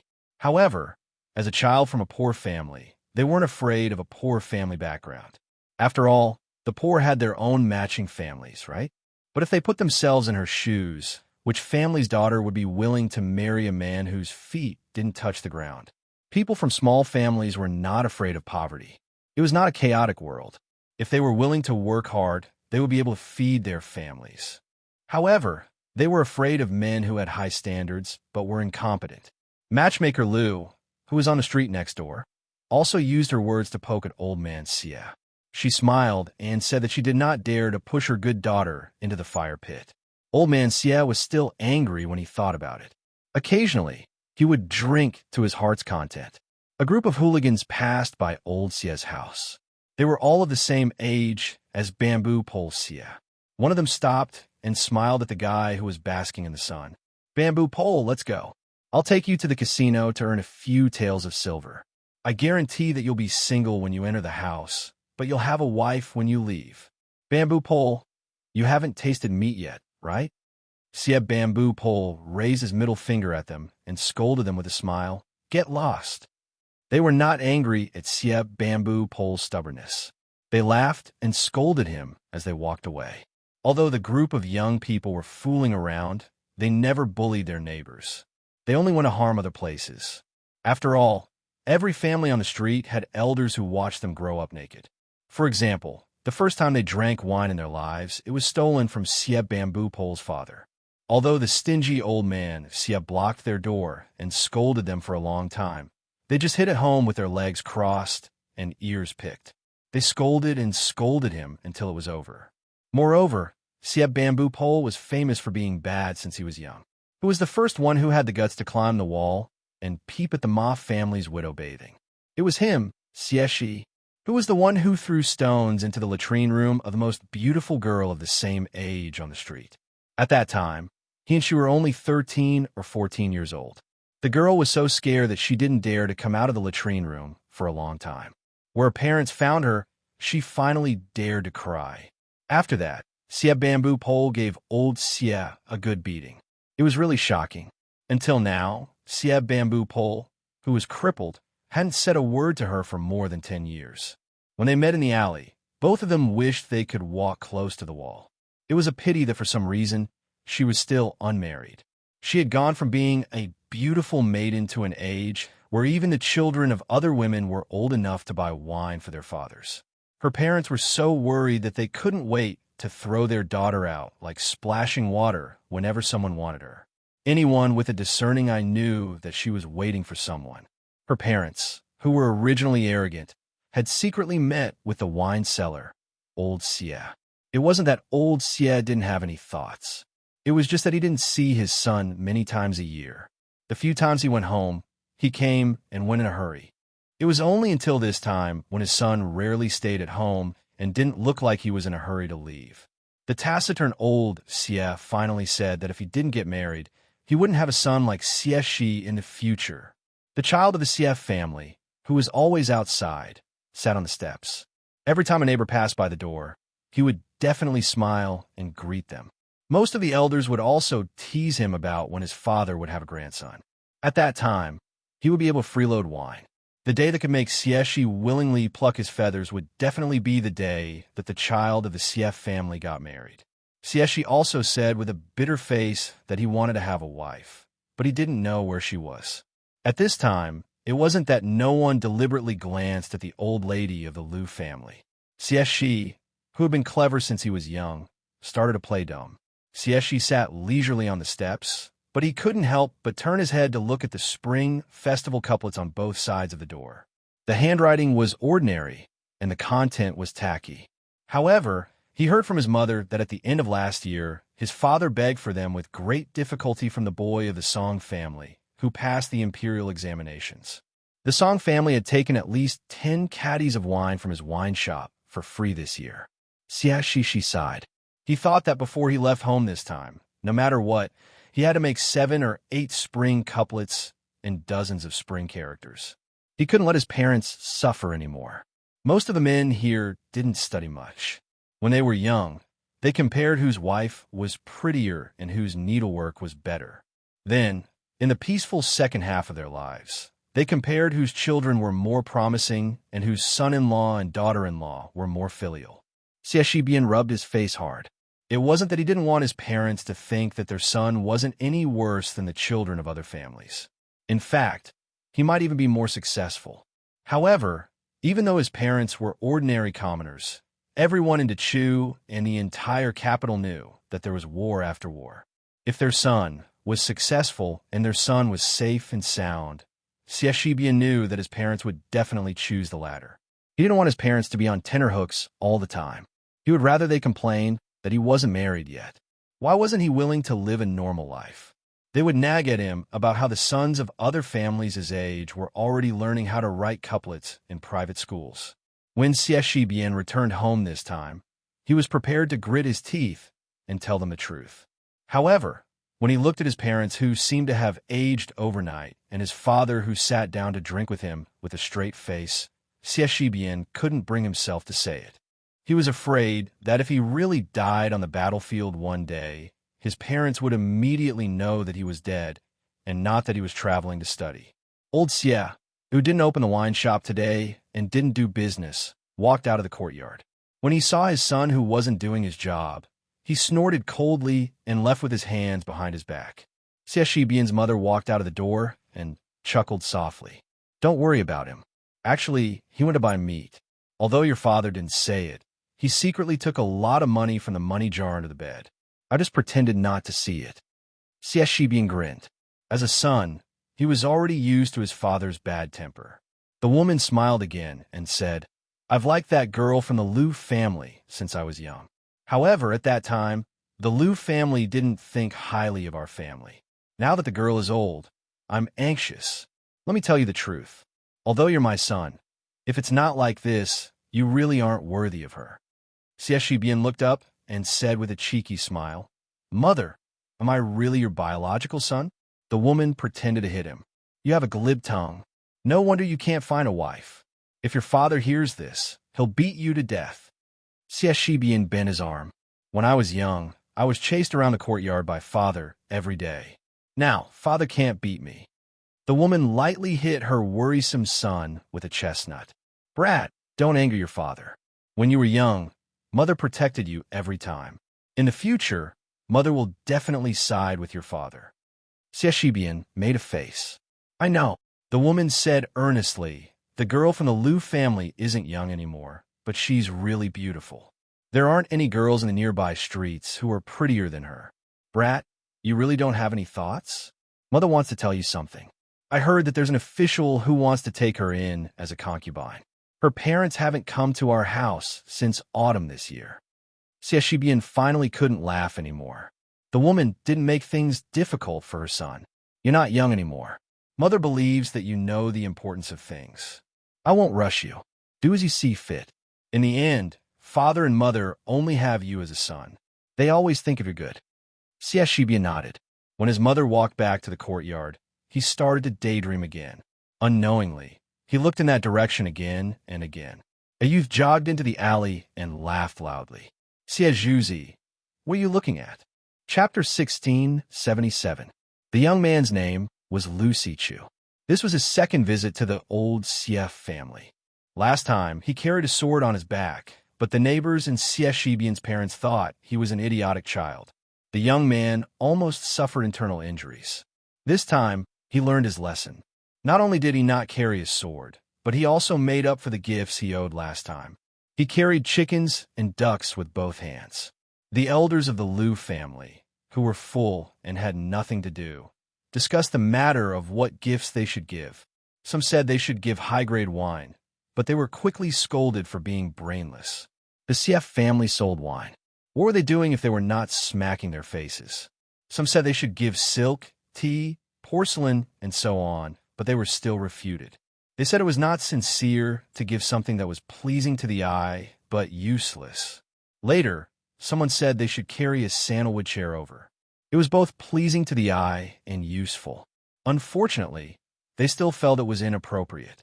Xianxia's parents probably would not bear to let others sit on it. The Liu family should not show off blindly. In the end, it was still Liu Tiandan, the only remaining grandmaster of Sword Dao in Great Chu. With a wave of his hand, Old Master Liu made the final decision. He ordered Wuxia to bring 2 chickens and ducks over and butcher them on the same day. The younger generation of the Liu family sighed in admiration. The older the ginger, the spicier it was. As a result, the young man rode a horse carriage from the capital city, which was filled with rich and powerful families, to the other side. His mother's 2 chickens and ducks were probably full. They even pooped when they were in the carriage, so the young man stopped the carriage 2 li away. After getting off the carriage, the young man grabbed the chicken with one hand and the duck with the other and ran all the way here. The ground was really covered in chicken and duck feathers. Xianxia said angrily, "Look at your grandpa. The young man stood in front of Xianxia and raised a chicken in his hand. "I'm here." Seeing that Xianxia was about to kick him, the young man hurriedly ran into the yard and shouted, "Annie, where are the chickens and ducks? Can we cook them in the afternoon? I still have something to do in the afternoon. I'm afraid I can't eat." Xianxia, who was at the gate, could not help but roll his eyes. He really did not treat himself as an outsider. This was not how he gave gifts. Just as his mother and Lu Sichu were chatting in the yard, Xianxia frowned. At the end of the alley, two young men walked over side by side. Due to their arrival, a few of the neighbors who were walking in front of them not only stopped in their tracks, but also wanted to hide behind the walls. Some old people who were sitting on small bamboo stools and chairs to bask in the sun also suddenly fell silent. One of them was Pei Sui, the future head of one of the 10 great clans of the spring and autumn period. Xianxia was his good friend from the same school. At that time, Yang Xinxing and the Jizhou soldiers were caught like turtles in a jar. It was because of Xianxia and Pei Sui's flawless cooperation that the Chu won their first great victory. However, Xianxia didn't like the other person, Song Maolin, the eldest grandson of the Song family. Xianxia was known as the Chu's twin jade annulus of the Chu. He was as handsome as a tree in the wind and was worthy of being called a banished immortal. But strangely, Xianxia could accept Ko Jianghuai's arrogance, but he didn't like Song Maolin's impeccable gentleness. The young Lu Sichu also didn't like this beautiful and virtuous, jade-like gentleman. The reason couldn't be more simple.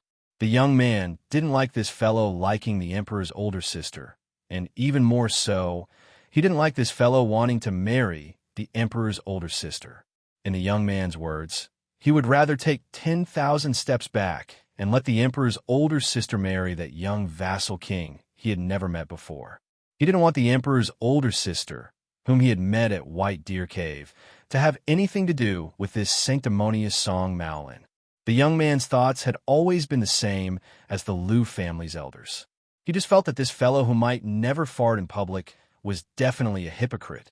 Xianxia, who rarely hated someone, deeply agreed with this.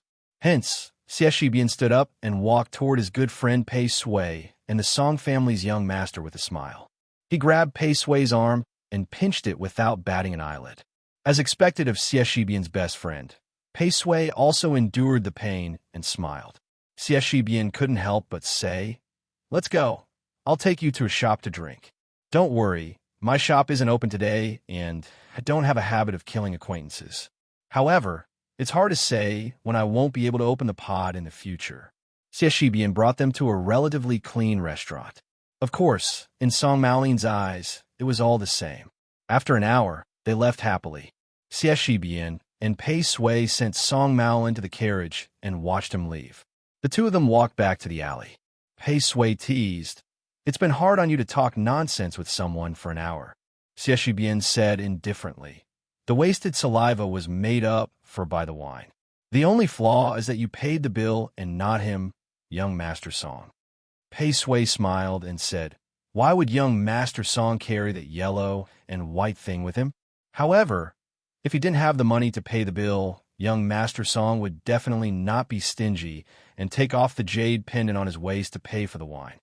Xianxia said with a fake smile, "Then it's another beautiful story."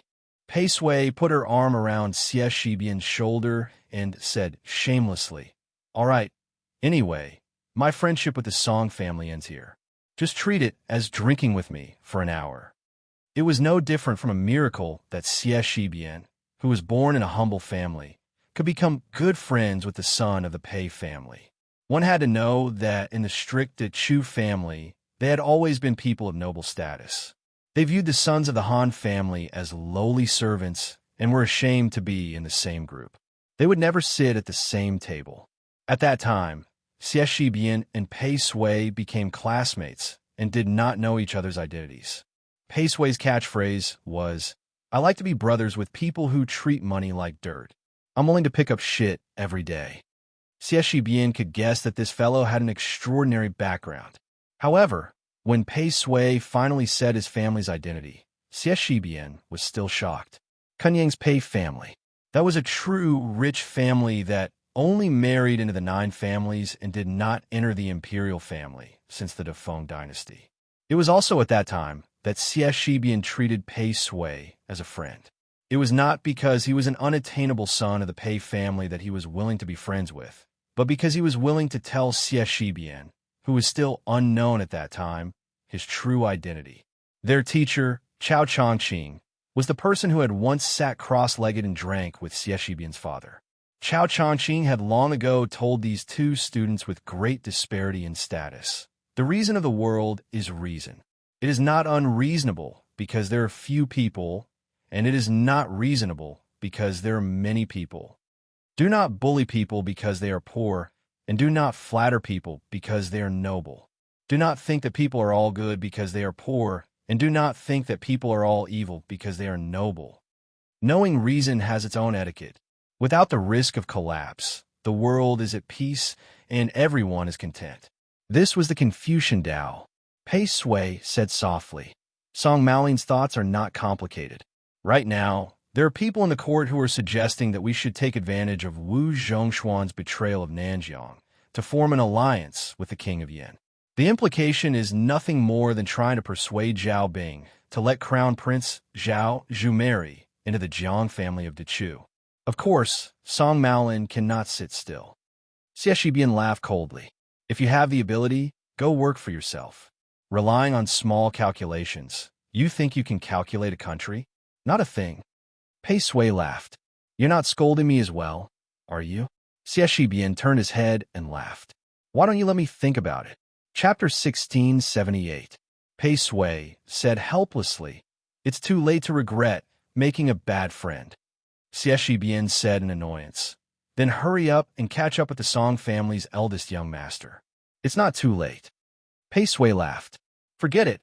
I feel uncomfortable. I'm an outsider who accidentally came from a rich family. I can't be in the same pot as them." Xianxia said expressionlessly, "You can't drink in the same pot, right?" Pei Sui's face turned pale and said bitterly, "Xianxia, can you not be so disgusting?" Xianxia said seriously, "It's difficult." Pei Sui sighed heavily. After knowing him for so many years, Pei Sui knew how to deal with this guy who liked to tell lame jokes with a straight face. Pei Sui had to use self-deprecating methods to make himself invincible. He gritted his teeth and said, "You are indeed worthy of being my good brother." Xianxia smiled. "Pei Shibian, remember to wash your hands before eating at my house." Pei Sui took a deep breath. "Okay." Before walking into the alley, Xianxia suddenly said in confusion, "Pei Sui, let me ask you. If there's something I really want to do, but I'm afraid I'll regret it, what should I do?" Pei Sui said directly, "Afraid you'll regret it? That's nonsense. If you don't do it, you'll definitely regret it. Since there's a possibility that you'll regret it, why not do it?" Xianxia, did you hit your head on a door?" Pei Sui, who had managed to get back at him, was smug. Xianxia, who was walking with his head lowered, said softly, "Yes." Pei Sui asked curiously, "Is there anything in the world that you, Xianxia, are hesitant about?" Pei Sui suddenly said in shock, "Are you thinking of running to Great Peace City to become an official? Be careful, I'll tell on you." Xianxia said angrily, "Pei Shibian, surname Pei. You don't think that's enough, and you want to die." Then Xianxia found that this person was still smiling and looking forward. Then Xianxia saw a dumbfounded woman standing at the entrance of a house not far away. She seemed to be frightened by his vulgar words and was at a loss for what to do. She looked pitiful. Xianxia swallowed his saliva. Pei Sui's eyes were so sharp that she immediately saw through the clues. She was rejoicing in his misfortune. Could an ordinary woman make Xianxia lose his composure like this? How many men in the world would be able to escape from this childhood sweetheart, the most powerful killing flying sword in the world? In the end, Pei Sui didn't have a nerve to add insult to injury. Just as she was about to leave, she suddenly realized that someone was grabbing her sleeve tightly. Xianxia said in a low voice, "Don't go yet. Give me some courage." Pei Sui almost burst out laughing. Even the teacher had said that the Chu only needs 3 Xies men to restore the western frontier. Did this guy also need someone to help boost his courage so that he would not show his cowardice? Pei Sui couldn't wait to bow to that unknown woman on the spot. This brother of his would never feel the slightest bit guilty, even when debating with the teacher. The woman hesitated for a moment and quickly glanced at Xianxia. Then, she lowered her gaze and was about to quickly step up the stairs. Xianxia wanted to say something, but hesitated. Pei Sui elbowed the coward beside her. Xianxia finally said in a trembling voice, "Lu Dongmei." Pei Sui was secretly amused. That woman's name was really ordinary. Xianxia's voice wasn't loud, but the woman stopped in her tracks. However, she didn't turn around on the stairs. Xianxia rubbed his cheeks out of habit and finally mustered up the courage to say, "My name is Xianxia." Pei Sui was speechless. She looked up at the sky. "Aren't you King talking nonsense? Do you think your neighbor thinks your name is Xianxia?" However, what she said next made Pei Sui look at her in a different light. Xianxia scratched his head and grinned. "I want to marry you. I don't like any other woman. I only like you." Pei Sui couldn't help but give her a thumbs up. In the end, Xianxia kicked her. The woman didn't turn around or make a sound. Her shoulders were trembling slightly. Xianxia lowered his voice again. "Back then, it was my fault for throwing stones at your house, but I had my reasons. At that time, I thought you fell in love with Song Zhengqing, who only knew how to study. I couldn't help but be angry." Pei Sui looked at the sky again. He suspected that the reason Xianxia didn't like Song Maolin was because of his surname. Pei Sui felt helpless for Song Maolin. This was a sad misunderstanding. Xianxia paused for a moment and said loudly, "Now, I'm more promising than Song Zhengqing, who was just a student." "Really?" Xianxia punched his chest and said in a low voice, Xianxia, don't have the same name as the Xianxia you should have heard of. It's me. I'm the silly boy from the Xie family who liked you for many years. Now, I'm to choose Northern General, a secondary second-grade military general." Not far away, the old men and women who were sitting on chairs and watching the show fell to the ground almost at the same time. Pei Sui suddenly narrowed her eyes and looked a little playful. As a descendant of a wealthy family, he had seen and heard too many unpleasant things. There were all kinds of friendships in the world. Whether it was the friendship of a gentleman as plain as water or the friendship of a villain as sweet as honey, husband and wife flying together, father and son going to war together, or the relationship between the ruler and the minister, or the friendship between generations as good as wine. There were few who could withstand the test of time. Could a bowl of water really be drunk after 8 to 10 days? Even if it was a jar of good wine, if it was not sealed tightly, it would not taste right the next year, let alone 8 to 10 years. Pei Sui was suddenly a little worried because she realized that no matter if this woman, who grew up in a poor alley, agreed or not, the taste would not be right. If she did not agree, Xianxia would brush past her. If she agreed, how much of her sincerity was because of Xianxia and not because of the title of Northern General? Pei Sui felt that Xianxia should not have said those last few words. However, it did not seem right not to say it. Pei Sui was not blind. She knew that a woman of the same age as Xianxia must have suffered a lot to not marry at this time. Those rumors were enough. Xianxia must have wanted to let her know that all the grievances she had suffered for so many years were not in vain. Pei Sui sighed softly. If only her brother could wait for her to nod before revealing the secret. However, Pei Sui strangely realized that her extremely smart classmate, the favorite student of Dechu the Most Proud, did not have such worries at all. Even at this time, he did not regret it at all. It was as if he believed in something. The woman finally turned around. Before she turned around, she wiped away her tears. She said something to Xianxia. When Pei Sui heard this, she bowed solemnly to the woman and said willingly, "Pei Sui of Kunyang's Pei family greets sister-in-law." This was because the woman with a very tacky name said something that Pei Sui felt was the most tacky sentence. It was also because of this sentence that in the future, Xianxia, who was loyal to the Chu, secretly entered Baoyang. Her sentence was very simple and decisive. "Xianxia, I used to be afraid that I wouldn't be able to wait for you. But from today onwards, I'm not afraid of not being able to wait for you, because I'm not afraid of being a widow of the CF family. Chapter 1679. After 2 months, Su Fingyin didn't return from outside the pass until the end of winter. It was snowing heavily.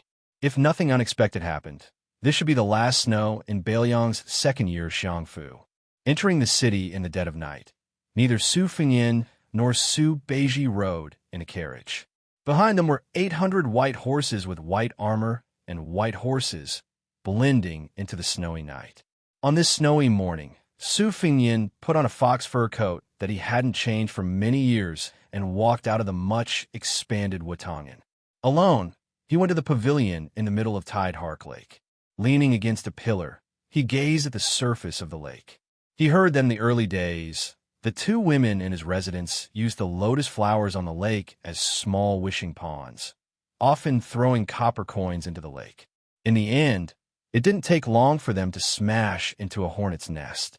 When he was young, there were 4 children surnamed Su in Mount Qingliang, 2 boys and 2 girls. Including Su Xiao himself, it didn't seem like there were too many women. Now, things were different. Su Fingyin and Huang Manor weren't in Mount Qingliang all year round, but there were many more women. Not only Lu Qingyin and Wang Chudong. There were also Su Ying who liked to wear red robes, Miss He who wore a mink hat, the national beauty Qinyu, the little girl who Qin Shiliang brought with him when he went to the cold, and the green robe left behind by Yu Groom. Occasionally, the daughter of Huyin Daiwan would secretly come to Mount Qingliang to play. Even the Wutangen had gained 7 female scholars. Nominally, they were the 2nd and 3rd class maids of the Wutangen. They had different names for firewood: rice, oil, salt, soy sauce, vinegar, and tea. It seemed to be Lu Qingyin's bad idea. Compared to the names he gave his maids in the early years, such as green ant, white wine, cucumber, and so on, these names were comparable. Su Fingyin stayed in the yamen of Song Dongming and Baiyu until very late last night. Not to mention the general affairs, even if it involved the promotion of 4th or 5th class officials. As long as it didn't involve sensitive local military affairs, Su Fingyin gave the 2 of them the power to do whatever they wanted. Therefore, last night, it was mostly Song Dongming and Baiyu who carried out the routine of a monarch's memorial to the emperor. Su Fingyin, as a hands-off shopkeeper, just nodded his head. However, there was one troublesome thing that Deputy Administrator Song Dongming specifically threw to Su Fingyin as the final difficult problem. At that time, Mr. White Lotus was drinking hot tea with his head lowered and a playful smile on his face. When Su Fingyin heard this, he also had a headache. It turned out that after Lu Qingyin was confirmed as the princess of Beiliang, Lu Dongjiang, the old father-in-law who was famous in the Central Plains in the past, had an active mind. He wanted to compete for the position of the provincial governor of Liangzhou.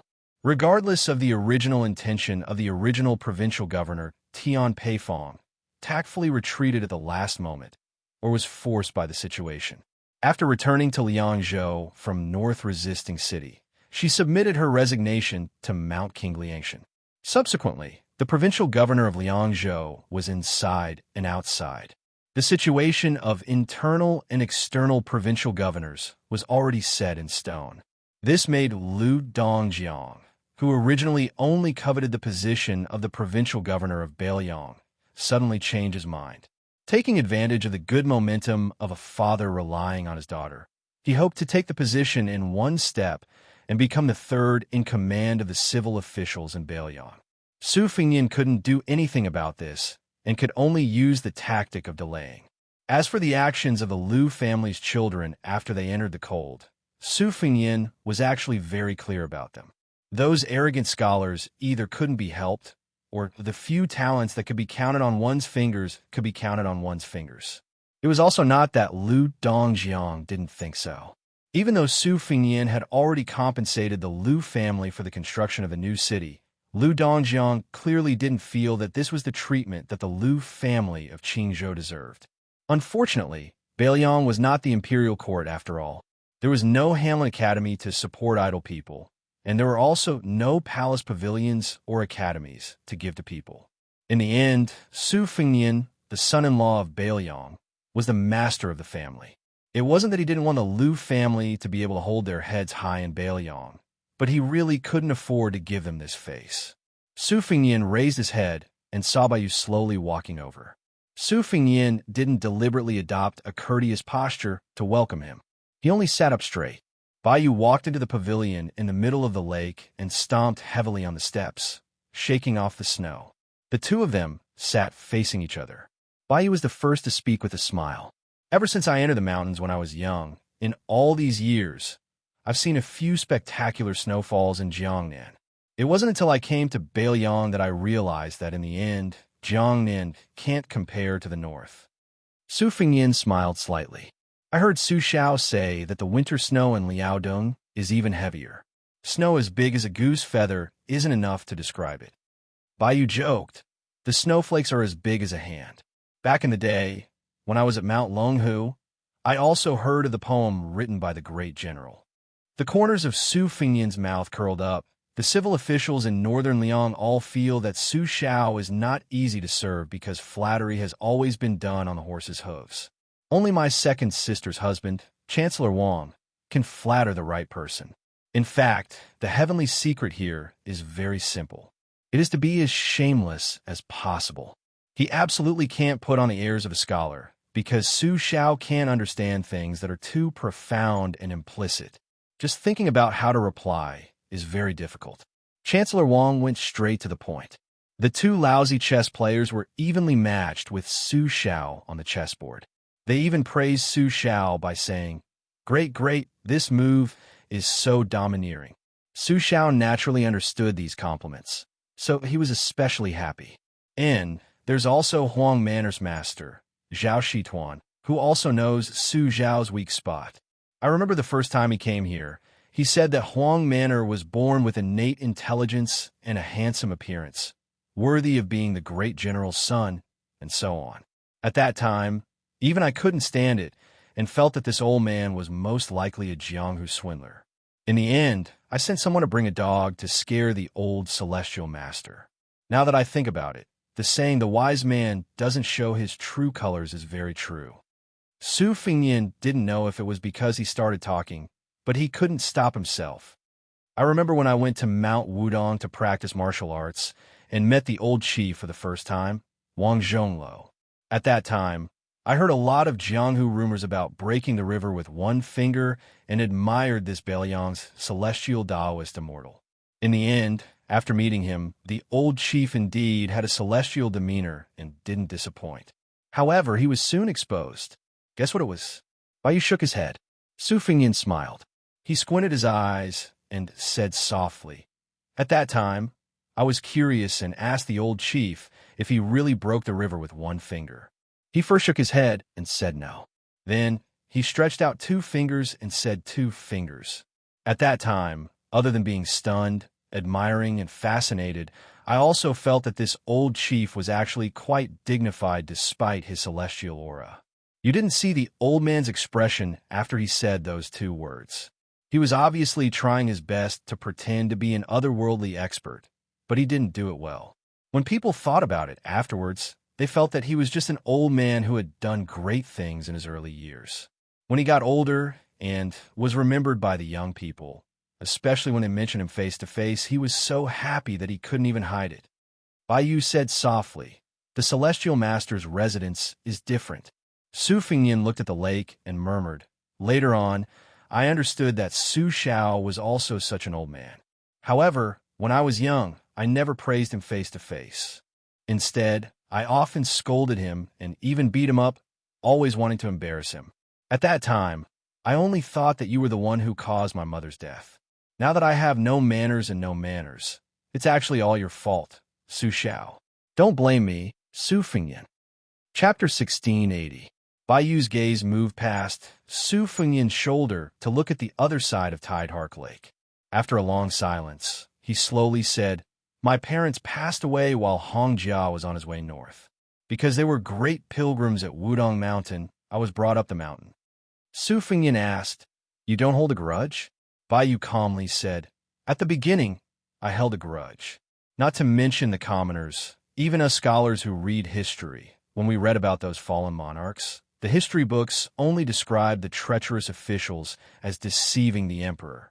So I couldn't blame the emperor, nor could I blame those civil officials in Liang's newly compiled record of loyal officials. Nor could I blame those generals who died on the battlefield. So after searching everywhere, I could only find your father, Great General Su Xiao, nicknamed the Human Butcher. As a child, I personally witnessed the fall of my country and the fall of my family. How could I not blame him? Su Fengyan was silent. Bai Yu suddenly sighed. In the end, I can't blame him. Su Fengyan didn't ask if he shouldn't blame him or if he couldn't blame him. Bai Yu turned his head to look at the small path leading to the pavilion in the middle of the lake. At the end of the path was a graceful figure. She had probably walked closer and noticed them sitting in the pavilion, so she turned and walked further and further away across the frozen lake. Bai Yu smiled apologetically. It seems that I've spoiled the scenery. Otherwise, it would have been your highness and her facing each other. It wouldn't have been better to enjoy the scenery. Su Fengyan glanced at that figure and said helplessly, "There's nothing between us." Bai Yu's expression was strange. Su Fengyan felt even more helpless. It's true. Bai Yu once again looked at that figure and joked, "That's too much of a pity." Su Fengyan smiled, but didn't say anything. Just as the two of them were quietly admiring the scenery, the steward of the Wang estate, Song Yu, quickly walked over and said that Regional Governor Yang Xianxia had come to pay a visit. Su Fengyan asked him to bring the recently deceased regional governor to the pavilion in the middle of the lake. Bai Yu smiled and said, "Old General Yang has been suffering in the provincial capital these days. The regional commander's residence is being smashed up almost every day. Scholars are throwing books at the door, and commoners are throwing rocks at the walls. It's said that there are even people throwing kitchen knives. It's very lively. The servants of the residence are scared witless and see it as hard work." Su Fengyan saw that Mr. White Lotus had finished speaking and was about to leave. He said coldly, "Mr. White Lotus, why don't you accompany me to see Yang Xianxia?" Bai Yu bowed and stood up. After hearing this, he hesitated for a moment before sitting back down. When Yang Xianxia strode up the steps, he saw the young lord sitting there, but there was an elegant scholar of unknown identity standing there to welcome him. When he looked at him, he was smiling. It was not the kind of smile that hit a knife. On the contrary, it was very friendly and natural. When Su Fengyan introduced the two of them, Yang Xianxia was shocked. Only then did he know that the person in front of him was actually the Taoist master of Dragon Tiger Mountain, who was not of the same surname as Mr. White Lotus. His heart suddenly felt warm.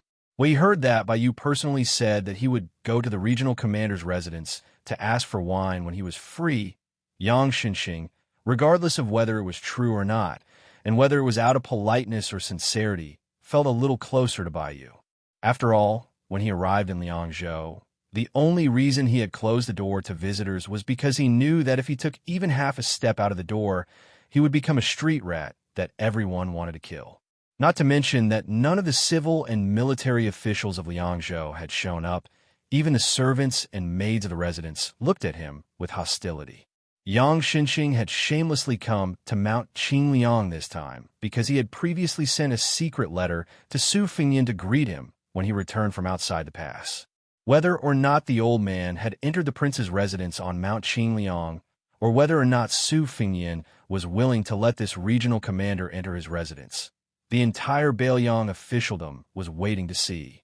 If he succeeded, Yang Xianxia might not necessarily be able to hold power in Beiliang. If he failed, Yang Xianxia's future days would definitely be difficult. Yang Xianxia's original plan was to make this trip today. He did not have any extravagant hopes that Su Fengyan would be able to put on a grand display. It would be fine as long as he could keep up appearances. However, Bai Yu's appearance was definitely a pleasant surprise. Yang Xianxia was an old fox who had immersed himself in the officialdom of Liang for most of his life. Now, the slightest movement in Beiliang only needed a few words from the servants in the residence for the old man to grasp the key points. For example, the choice of the main consort and the resignation of the provincial governor, Tian Peifong. The two matters seemed unrelated, but in reality, the clues and clues within were very particular. Tian Peifong was secretly expressing goodwill to Lu Dongjiang. With the precedent of the change of the provincial governor of Lingzhou as an example, rather than waiting for a year or two to be forced to abdicate to a foreigner, he might as well take the initiative to abdicate and form a tacit understanding with the Lu family, the future provincial governor of Liangzhou, Lu Dongjiang, and even the princess consort, Lu Qingyan. The three of them chatted happily in the pavilion in the middle of the lake. They did not talk about matters of state, only about the wind and the moon. They parted happily. Baiyu took the initiative to send Xianxia all the way out of the prince's residence. Baiyu stood at the door and watched as the provincial governor left. He smiled with understanding. Since Song Dongming was the deputy administrator who held more power than Li Gongda, as long as Su Fengyan agreed to let Li Gongda become the provincial governor, then the entire Lu family would be indebted to him. The Lu family also needed someone in the imperial court in Mount Qingyang. The famous scholar Lu Dongjiang and the merchant Wang Linquan. Between the two, it was like choosing the lesser of two evils. Of course, Song Dongming would choose the former. He, Baiyu, was in a more awkward position. He did not even have the opportunity to choose. However, now that Yang Xinxing had delivered himself to his doorstep, Baiyu's situation was different. Right now, Yang Xinxing could not speak in Bailiang's officialdom, but that did not mean it would not be the case in the future. As long as Liang Mang was still fighting, as long as Yang Xinxing was smart enough, there would be a day when he would not be able to stand out. Thus, in the future, no matter how busy the provincial governor's estate was, Baiyu would always be the person who met Yang Xinxing. He would be the benefactor who would send charcoal in snowy weather, not an idler who would add flowers to the brocade. Just as Baiyu was about to step over the threshold, he suddenly pulled his foot back and turned to walk down the steps. He then turned back to look at the large door. This Sir White Lotus raised his head to look at the imposing plaque and then at the couplets on both sides that were about to be replaced. He thought of that young man in the pavilion in the middle of the lake and muttered to himself, Bailiang, Liang, in this world, with you, Su Fengyan, can this be considered sending charcoal in snowy weather? Just as Baiyu was walking back into the prince's estate with mixed feelings, he passed by Tide Hark Lake. In the end, he saw a scene that almost made Sir White Lotus jump up and curse. He had just left, and that upright gentleman who had repeatedly said that he had nothing to do with Roji and other women was already walking side by side with him on the lake. Even more outrageous was that when that fellow saw him, not only did he not feel guilty, he even raised his hand to greet him. Baiyu muttered angrily in a low voice. On the lake in the distance, Su Fengyan laughed heartily. Chenyu asked curiously, "What's wrong?" Su Fengyan laughed. "Sir White Lotus thinks that I can't hear him because we're so far away. But in truth, I heard everything very clearly." Chenyu asked, "What did Sir say?" Su Fengyan said in all seriousness, "He praised me for being handsome and dashing, but he felt ashamed of his inferiority." Chenyu made a sound of acknowledgement and then took her leave. She then went straight to Sir White Lotus. Su Fengyan was dumbfounded. In the end, Su Fengyan on Solitary Lake laughed. Looking around, everything was serene. In this kind of Bailiang, whether the women were as beautiful as flowers or beautiful enough to ward off evil spirits, or the men, whether they were scholars, martial artists, or commoners, were all safe and sound. The sounds of reading, peddling, hoofbeats, snoring, and quarreling were all lively and bustling. Su Fengyan folded his hands in his sleeves and looked up at the sky. Everything this young man did was for the sake of no longer resenting the Su family. Chapter 1681. This year's New Year's Eve was actually very difficult for Su Fengyan, because Su Weisheng said that all the spring festival couplets on Mount Qingliang had to be personally written by him, and none of them could be repeated. There were a total of 365 couplets, big and small, not including the two characters Chun and Fu. For this reason, Su Fengyan had no choice but to ask Song Dongming, Baiyu, and even Wang Chudong for help. He asked for the contents of more than 300 couplets and put them on his desk to copy. Because Su Xiao had passed away for less than 3 years, they should continue to use white couplets, but Su Weisheng said that this year they should use red couplets. Although Su Fengyan was not very willing, even Annie Zhao Yute agreed with second sister. Su Fengyin could fight against Tu Chao, Chongqing, and Dong Tai, but he could not defeat these two together, so he could only obediently accept his fate. Therefore, Su Fengyin began to write at a high speed on the second floor of Wutangan early in the morning. Lu Qingyan was grinding on the side, and Wang Chudong was helping to cut the rice paper. Su Fengyin's 3 disciples, Lu Yunchong, could not endure staying in the study room for less than an hour. He ran out to find Yu Groom to compare notes on martial arts. The eldest disciple, Wang Sheng, who had returned to Beiyang alone from Beimang, had a calm temperament and helped the young master's wife, Wang Chudong. Only the little brat, Yu Dilong, was nowhere to be seen. Everyone in the room knew that now, in the officialdom of Beiyang, especially in the border of Yuzhou, almost all the generals knew the story of the young lord walking with the support of the wall. It was not known whether it was Yin Wenluan or Chen Yinshui who blurted it out, but they gave the king of Beiyang the nickname the Second Su Fengyin, which meant that in the end, there was still someone in the world who could defeat the young lord. As for who defeated Su Fengyin on which battlefield, the gloating old generals did not care. Therefore, the moment Yu Dilong returned to Mount Qingliang from the border of Yuzhou, he was called to a secluded back mountain by his master, who had a fake smile on his face. The master and disciple did not come back together. They only saw that the young lord looked a bit refreshed. However, the kid only showed up after a long time. With a bloody nose and a swollen face, he sat in the pavilion in the middle of the lake of tide-listening pavilion and sulked for a long time. He even ignored his master's call to eat. Finally, Lu Qingyan, the master's wife, came to the rescue and took the kid's hand to eat.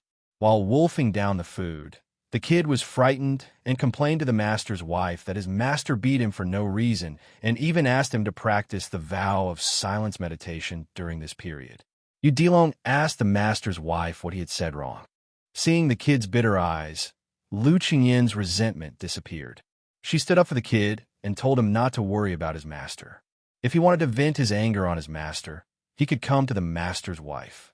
After being beaten into a pig's head by Su Fengyin, Yu Dilong smiled and said okay. He grimaced and then continued to eat. The kid felt that the master's wife had a good temper and that his master was even more blessed. Su Fengyin wrote for nearly 3 hours. After finishing, he had to carry a stool and a ladder to put up the spring festival couplets. Fortunately, Su Weisheng did not continue to torment him on this matter. In the past, Su Xiao had personally put up the spring festival couplets in more than a dozen places, such as the Old Mansion, the Gate of the Prince's Mansion, Wutangan, Tide-Listening Pavilion, and so on. Su Xiao had always put up the spring festival couplets in these places by himself. As for the other places, they were handed over to the stewards of the prince's mansion. Su Fengyin had Wang Sheng call Lu Yunzhong and Yu Dilong over. He had the young boy and girl help set up a ladder and a stool. At the same time, he had to make sure that the spring festival couplets were not pasted crookedly. Furthermore, every time he pasted the spring festival couplets upside down, he would have his 3 disciples shout, "Fortune has arrived." When shouting, Wang Sheng would be more reserved, but from his expression, he could tell that the young girl was very sincere. Lu Yunzhong was the most careless, while Yu Dilong's voice was the loudest. According to the old rules, the spring festival couplets at the gate were the last to be put up.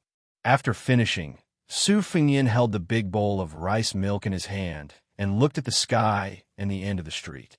It was about time for Huang Manor, Yang Guangdou, Chen Shiliang, and the others to return. His 3 disciples did not do their best for nothing. They all received an additional spring festival couplet. Su Fengyin did not ask what they were going to do with it, but he could roughly guess that Yu Dilong was definitely going to give it to the tall scout who had died outside the pass. He was going to ask someone to bring it to his house. Lu Yunzhong, this heartless fellow, was probably going to be used to flatter a certain general of the Great Snow Dragon Cavalry. As for Wang Sheng, whose figure was becoming more and more like an ordinary girl, he was probably going to be used as a collection and had no other use. Su Fengyin suddenly asked with a smile, "How is Master's handwriting?" Lu Yunzhong immediately said with a cheeky smile, "It's written with iron and silver hooks like dragons flying and phoenixes dancing." Su Fengnian calmly took it all in. Finally, when the youth could no longer say anything else, he smiled and said, "You can speak human language now." The youth immediately asked in a whisper, "Master, why don't you write another one for me?" Su Fengnian said playfully, "Entering a temple to burn incense and pay respects to Buddha is a good thing. But if you have to go to every temple and worship Buddha every time you see him, that would instead appear insincere. In the officialdom, it's actually better if one person is willing to do 10% for you than two people doing 30 to 40% for you." The youth thought about it carefully and nodded vigorously. Su Fengnian turned his head to look at Udilong. The latter trembled in fright and said with a sullen face, "Master, what's wrong? Apart from eldest master's wife, I haven't spoken to anyone else." Su Fengnian coldly snorted and handed the porcelain bowl to the child. He said without reason, "Consider yourself lucky." Udilong was somewhat sullen, but he did not dare to say anything. Su Fengnian looked into the distance. Ancestor Lu, Gao Shulu, Lu Songtao, Li Chungang, Wang Xianji, and then Su Fengnian. In the future, it might be Xianyuan Qingfeng, and then it would be Udilong's turn. When Su Fengnian was about to be truly invincible in the world, Xie Guining, who was on the continent's immortal rankings, appeared. Everything had its vanquisher, and according to the old heavenly Tao, if Xie Guining could not take on the great responsibility, there would still be Hong Shixiang to enforce justice on behalf of the heavens. However, the latter did not care. When Udilong, Wang Sheng, Lu Yinzhong, and this group of young people appeared out of nowhere, there would no longer be the so-called celestial beings. When humans fought humans, everyone relied on their own abilities and not their previous lives. Each of them would be vigorous and vigorous. They would either win or lose, die or live. But now, after all, humans were not truly separated forever. There was also the so-called heavenly will in the dark. Su Fengnian intuitively felt that there was someone who could fight against Udilong in the future, and it was very likely to come from Donghai. As for who it was, Su Fengnian was not interested. As for Wang Sheng and Lu Yinzhong beside Udilong, they could only be people like Wang Xiufeng and Lu Yinzhong from Li Chunggang's era, or people like Dong Tai and Chao Chongqing from Wang Xinji's era. However, Su Fengnian still hoped that Udilong at that time, especially on the day when he was no longer in this world, would not become a runaway horse between heaven and earth. Instead, he would have to have something to worry about. A Wang Xinji or Su Fengnian, who was completely unrestrained by fate, would undoubtedly be a disaster if they had no fear and only knew how to run amok. When the girl came back this time, she relayed a lot of inexplicable words. It was not only Huang Sanjia's drunken words, but also Huang Longshi's last words. It sounded very nonsensical. The old man who had died said that the world in the future would be very interesting. Ordinary people could also ride a sword to fly, travel to the North Sea in the morning, and Kangwu in the evening, travel to the four seas in a day, and even pluck stars from the sky and dive into the sea to fish for the moon. He also said that in the future, everyone would be a scholar. The books that they read in a year might be more than the books that the current Confucian sage had read in a lifetime. Unfortunately, the scholars in the future would not be real scholars, but book flippers. The books that they read would not be the books of the sages, and they would not be able to emulate the virtuous. The so-called putting oneself in other people's shoes would have a different meaning. Many people were not willing to be heroes, so they thought that there were no heroes in the world. They would regard others' sacrifice as fools, and they would forget the martyr's generosity to die in an instant. That world seemed to be very interesting, but in fact, it had lost a lot of things that the martyrs had hoped that the future could inherit when they were alive. Therefore, Huang Longshi was willing to die in the present, in this world, and turn into a pile of yellow soil. In Jianghu, Ancestor Lu was unwilling to pass through the gate of heaven. Li Chungang was unwilling to ascend, and Wang Xinji was willing to lose to Su Fengnian. In the imperial court, Zhang Jiulu did not leave a way out. Qianlong resolutely left the mountain, and Tantanon was reluctant to leave. Perhaps it was because they were the same kind of people as Huang Longshi. They were born from death.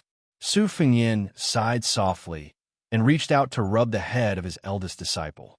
He smiled and said softly, "Since you have the happy sword, you should live happily. Don't be like some people." After all, the girl had grown up. Her master's intimate action made her blush a little. Lu Yunzhang suddenly screamed, "Master, actually Wang Sheng likes you." It's true. Even a blind person can see it. Chapter 1682. The girl, who was not carrying 6 or 7 swords on her back at the moment, was suddenly filled with a murderous aura.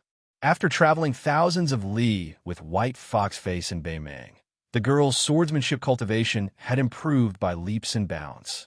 As of now, her cultivation was the highest among the 3 disciples.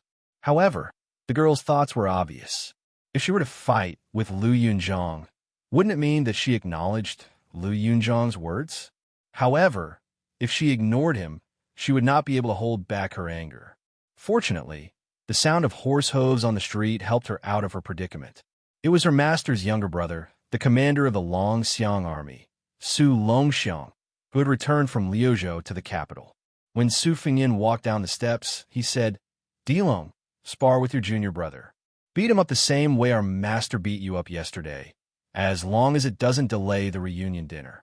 Yu Dilong was stunned. Lu Yunzhang, who was the smartest, had already run into the residence and shouted, "I can fight, but let me go get my weapon."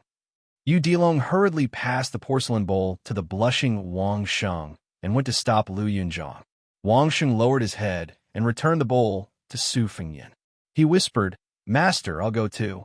Su Fengyin held the bowl and said helplessly, "The 3 of you should at least take the stools and ladders back." When Huang Manor saw Su Fengyin, he seemed to be a little timid.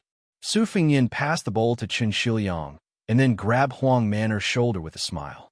In the next moment, Su Longxiang's body slid along the side of the street in the snow, stirring up countless snowflakes.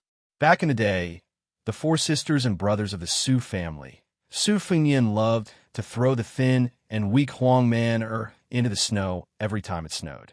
He never got tired of it. He would even pick up Huang Man-er's feet and throw her upside down in the courtyard, making head-size holes in the ground and writing a large Su character. When he was done, Su Fengyin would put his hands on his hips and look heroic. Huang Man would sit in the snow and smile foolishly. Big sister Su Jihu, who was standing under the eaves and watching the fun, would definitely clap her hands and cheer. Su Weisheng, who had a precocious temperament, would pout and pretend to be disdainful. Because Su Weisheng was not very willing to play with the 3 of them and have a snowball fight, Su Fengyin and Big Sister could only make Huang Manor stand at the foot of the wall as a target. The 2 of them competed to see who could throw snowballs more accurately. Every time, Su Fengyin accurately smashed a snowball on a Huang Manor's head. The one who laughed the happiest was not Su Fengyin, but Huang Manor. At that time, Su Weisheng would roll his eyes. Chen Shiliang was dumbfounded. Liuzhou provincial governor Yang Guangdou, who had stayed in Qingliang Mountain for more than 10 years, was calm and unperturbed. He had long since become accustomed to this. Very quickly, Su Longxiang ran in front of Su Fengyin. Without saying anything, he crouched down and carried his brother on his back. It looked like he would not stop until he ran from the foot of the mountain all the way to the top. Eating dumplings during the New Year was a rule set by Su Xiao. When Wu Su was alive, she and her 2 daughters would make dumplings together. After Wu Su passed away, especially when the eldest daughter married far away to Jiangnan and the youngest daughter went to study, it was all handled by Su Xiao. This year's dumplings were made by Zhao Yute, Su Weisheng, Lu Qingyan, and Wang Chudong. These 4 women. This year's New Year's Eve dinner was still Su Zhao's rule. The women did not leave the table, so other than Su Fengyin, Su Longxiang, Wang Sheng's 3 disciples, Su Beiji, Song Dong, and Xie, who were close to the water, as well as Chen Shiliang, Yang Guangdou, and the others who had come from afar. The large table was filled with people. It was a rare, lively scene. After eating the New Year's Eve dinner, it was time to stay up. Su Fengyin walked alone to the entrance of the main hall of the manor. In the middle of the hall, there were 2 chairs placed in the main seat. One of the things that Su Fengnian was criticized the most was that when Su Xiao was discussing matters with the important people of Beiliang when they were young, His Royal Highness would casually sit in Su Xiao's seat, while Su Xiao could only sit on the chair to the side with a smile. He never felt that there was anything wrong with it. Su Fengnian stood at the entrance of the main hall. He looked at the dozens of old chairs placed to the left and right, and then looked at the 2 chairs in a daze.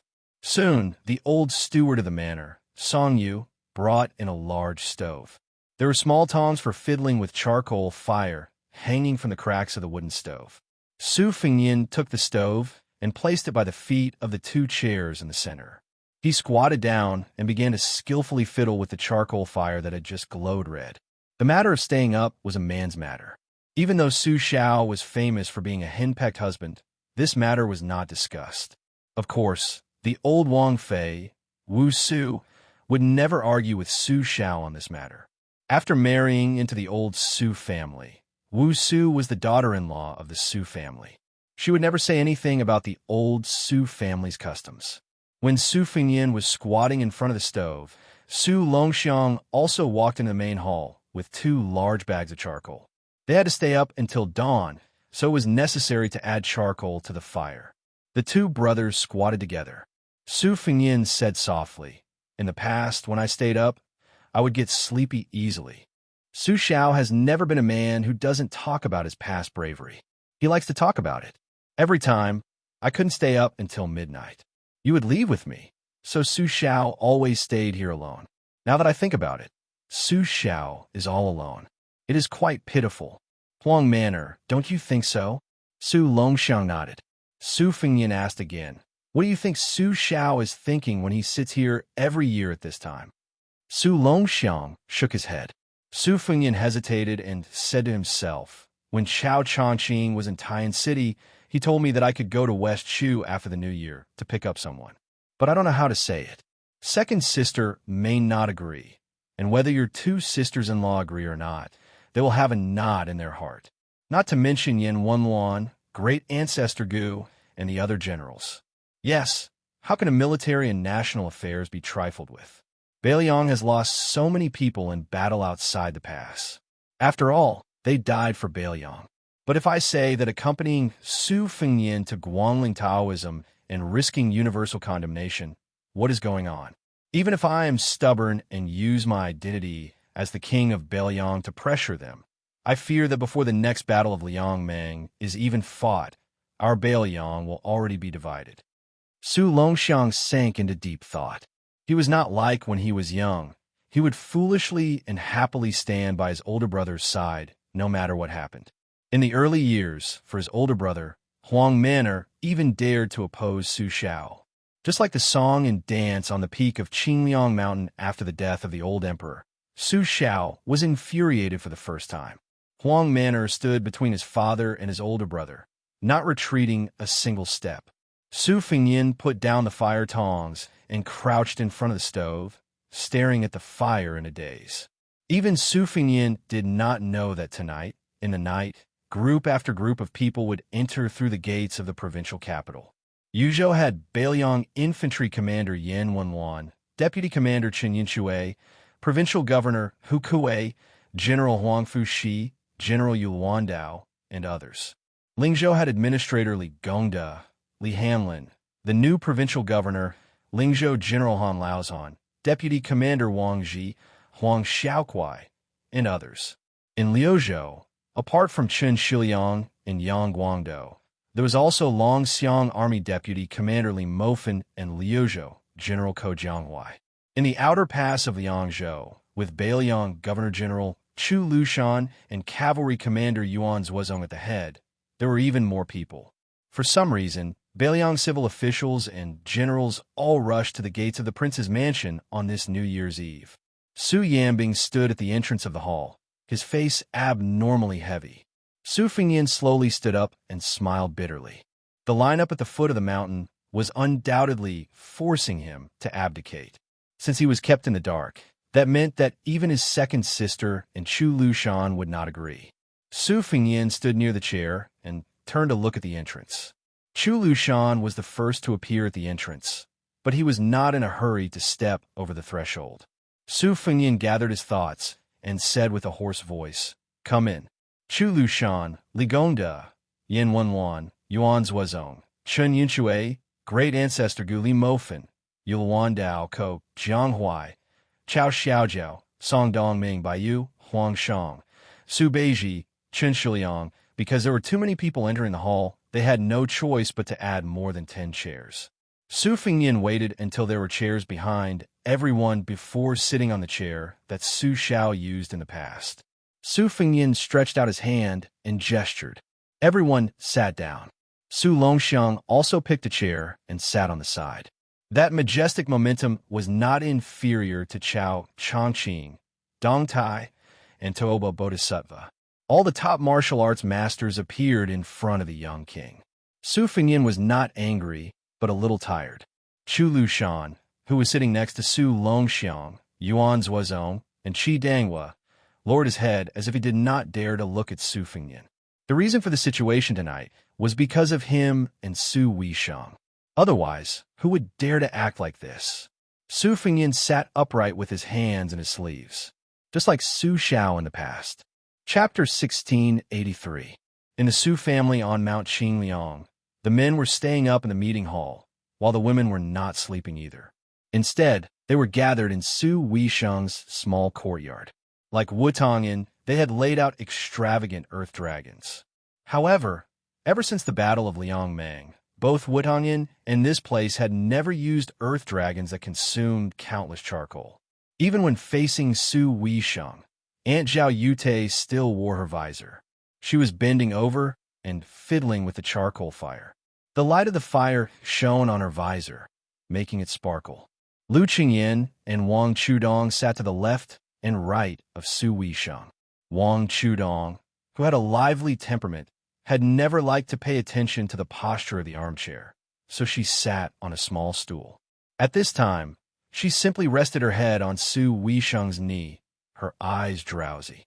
Su Weishang reached out to rub his sister-in-law's hair. His movements were gentle, and Wang Chudong became more and more sleepy. Jia and Su Ying sat at the door where the threshold had been removed. They were playing a game of 15, 50, and 20. Their hands were moving in a dazzling manner, but they were silent. Inside and outside the room, only the occasional sound of the charcoal fire crackling could be heard. It was quiet and peaceful. Zhao Yute gently moved the ashes to cover the charcoal fire, so that Wang Chudong would not feel her skirt burning. She finally broke the silence and sighed softly. "We shouldn't have forced Xianyan like this. Since we are family, even if we knew we couldn't persuade him, it would have been better to let him know in advance." Su Weishang lowered his gaze and stared at the fire that was faintly discernible under the ashes. He softly said, "Auntie, it's not like you don't know what kind of temper he has. Since he was young, he has a stubborn temper. Once he has set his mind on something, even if Mother punished him, he wouldn't change his mind. Now that he is a martial arts great grandmaster, if he left Liang Zhou alone in a fit of anger, who could stop him? Could I let Yuan Zuozong lead the great snow dragon cavalry to stop him? Whether it was Su Yambing or Hu Yindagwan, there were only a handful of great grandmasters in Beiliang who could stop them. They were also sentimental people and would not stop them. It could be said that they had the attitude of wanting to see the world in chaos. Don't look at how we defeated Beimei. In the end, Father only left us a small fortune. How can we afford to let him squander it as he wishes?" Su Weishang's expression was dark and gloomy. He said as calmly as he could, "Why did I announce that all the influential people in Beiliang would come to our house on New Year's Eve? Naturally, some people are selfish. They are afraid that Beiliang will be trapped in the whirlpool of West Chu and lose their troops and horses. Once they are affected, Beiliang may be lost. In that case, they will be beaten back to their original state, and the official titles in their hands will be wasted. In the future, even if the Liang Imperial Court is willing to accept them, how many decades will they have to climb back up in the officialdom? But I also believe that more people are doing this for the sake of Beiliang and the Beiliang Frontier Army. They are not afraid to offend their superiors." Apart from Su Weishang's voice, there was dead silence in the room. Su Weishang unconsciously emphasized, Perhaps he can pat his chest and say with a clear conscience that the reason Bailiang has a moment of stability today is because of Su Fengnian. He has been outside Huda's city, outside Calabash City, outside Qingsong City, and thousands of miles in the western regions. He has risked his life there, so he has the right to be willful for once.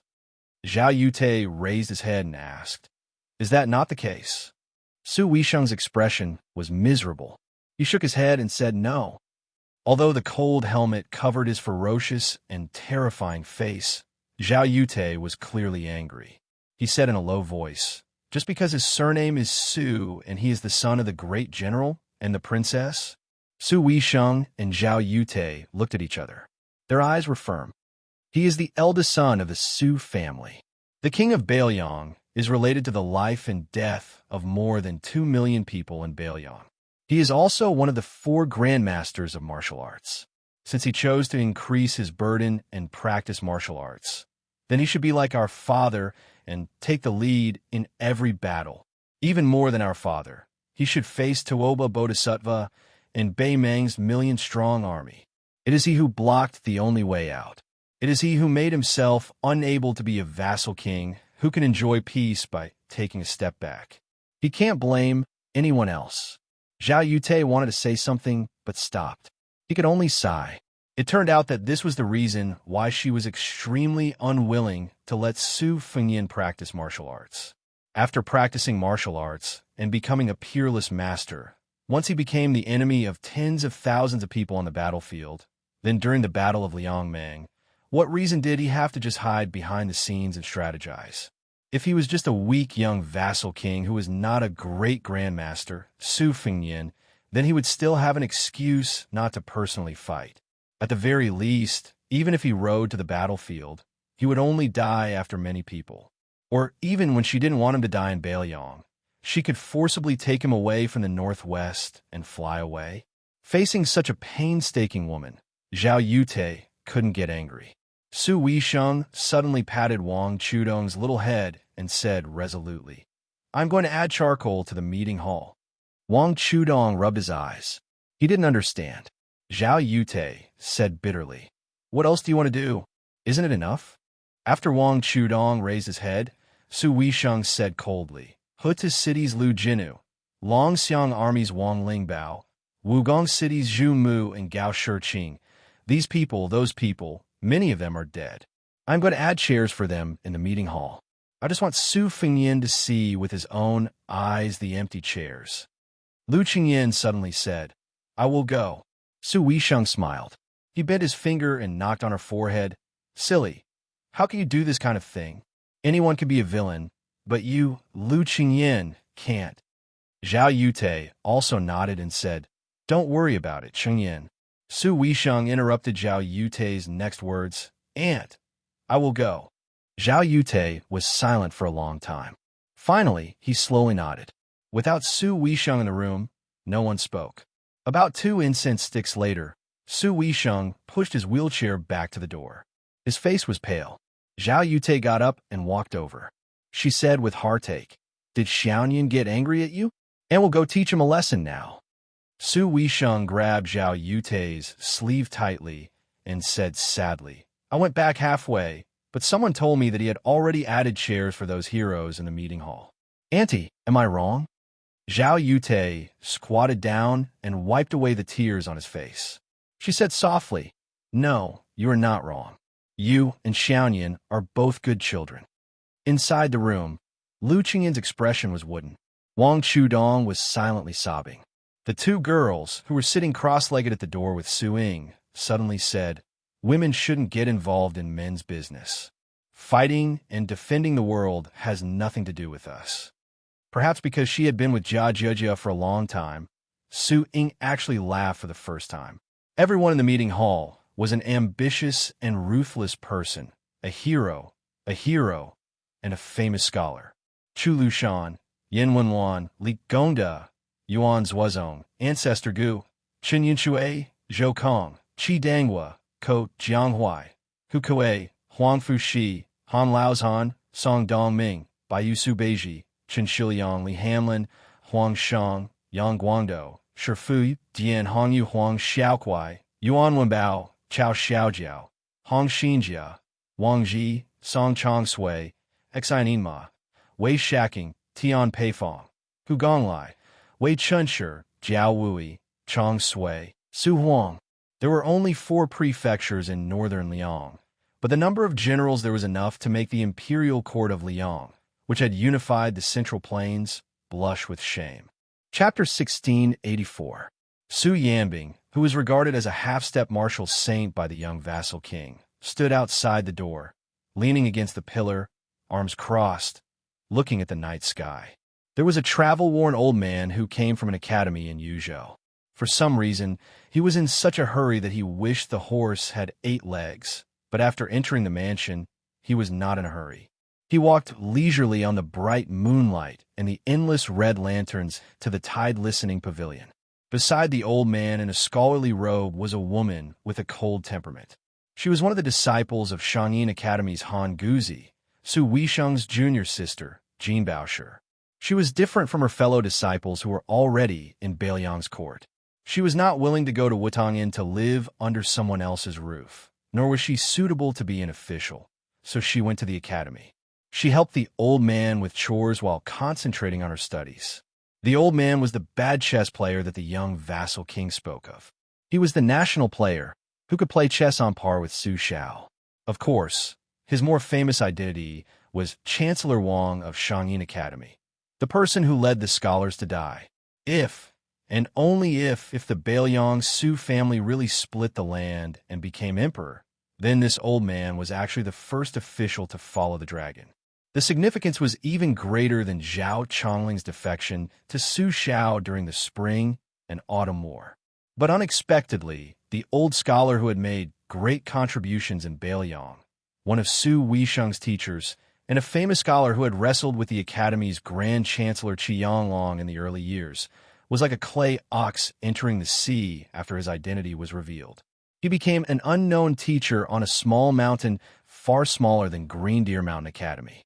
Chancellor Wang came to the wide platform of the tide-listening pavilion and looked up at the tall building.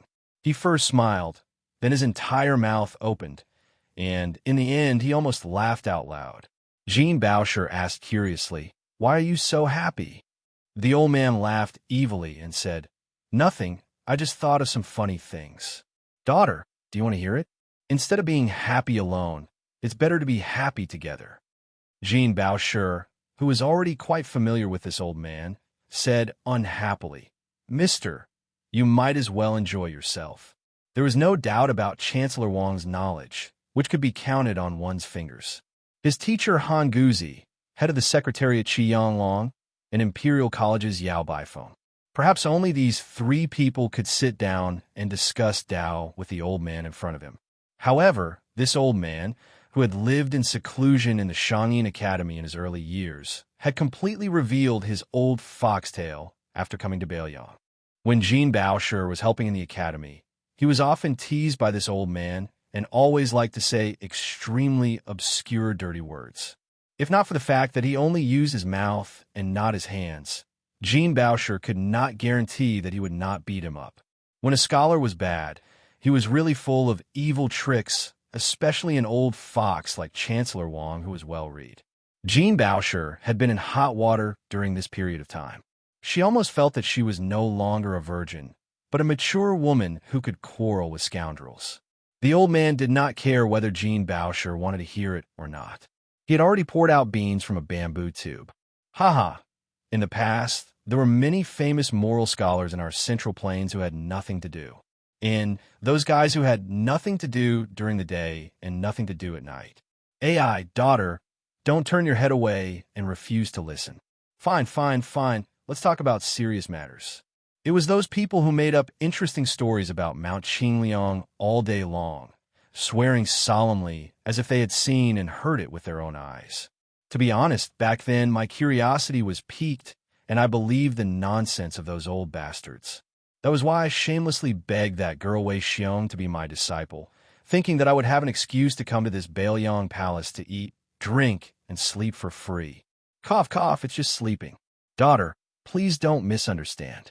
When I eagerly came to this godforsaken place in Bailiang and entered the prince's mansion, the result? In the end, King waited for half a day. During this time, I gave Lam Su countless looks that all men would understand. But from start to finish, wasn't it said that your Su family would choose talented women to perform the 18 heavenly demon dances? Wasn't it said that the licentious Bailiang heir had a fondness for charming women, to the point where he would occasionally see a beautiful woman sitting at a banquet and ask the people around him, "Who is she?" If he wanted to ride her, he would say, "She's His Royal Highness's woman." All right, even if that wasn't the case, wasn't it said that the tide-listening pavilion had countless foreign monks from the western regions who had secretly taught them the art of seduction? Did they gather hundreds and thousands of unorthodox bedroom techniques? That brat was truly wicked. Su Xiao didn't have the foresight, but that brat saw through it. He privately told me that the tide-listening pavilion really did have treasures. By the time I found the top floor from the first floor, I rummaged through the cabinets and chests for 3 days and 3 nights. When I finally reached the top floor with great difficulty, I almost spat out a mouthful of blood.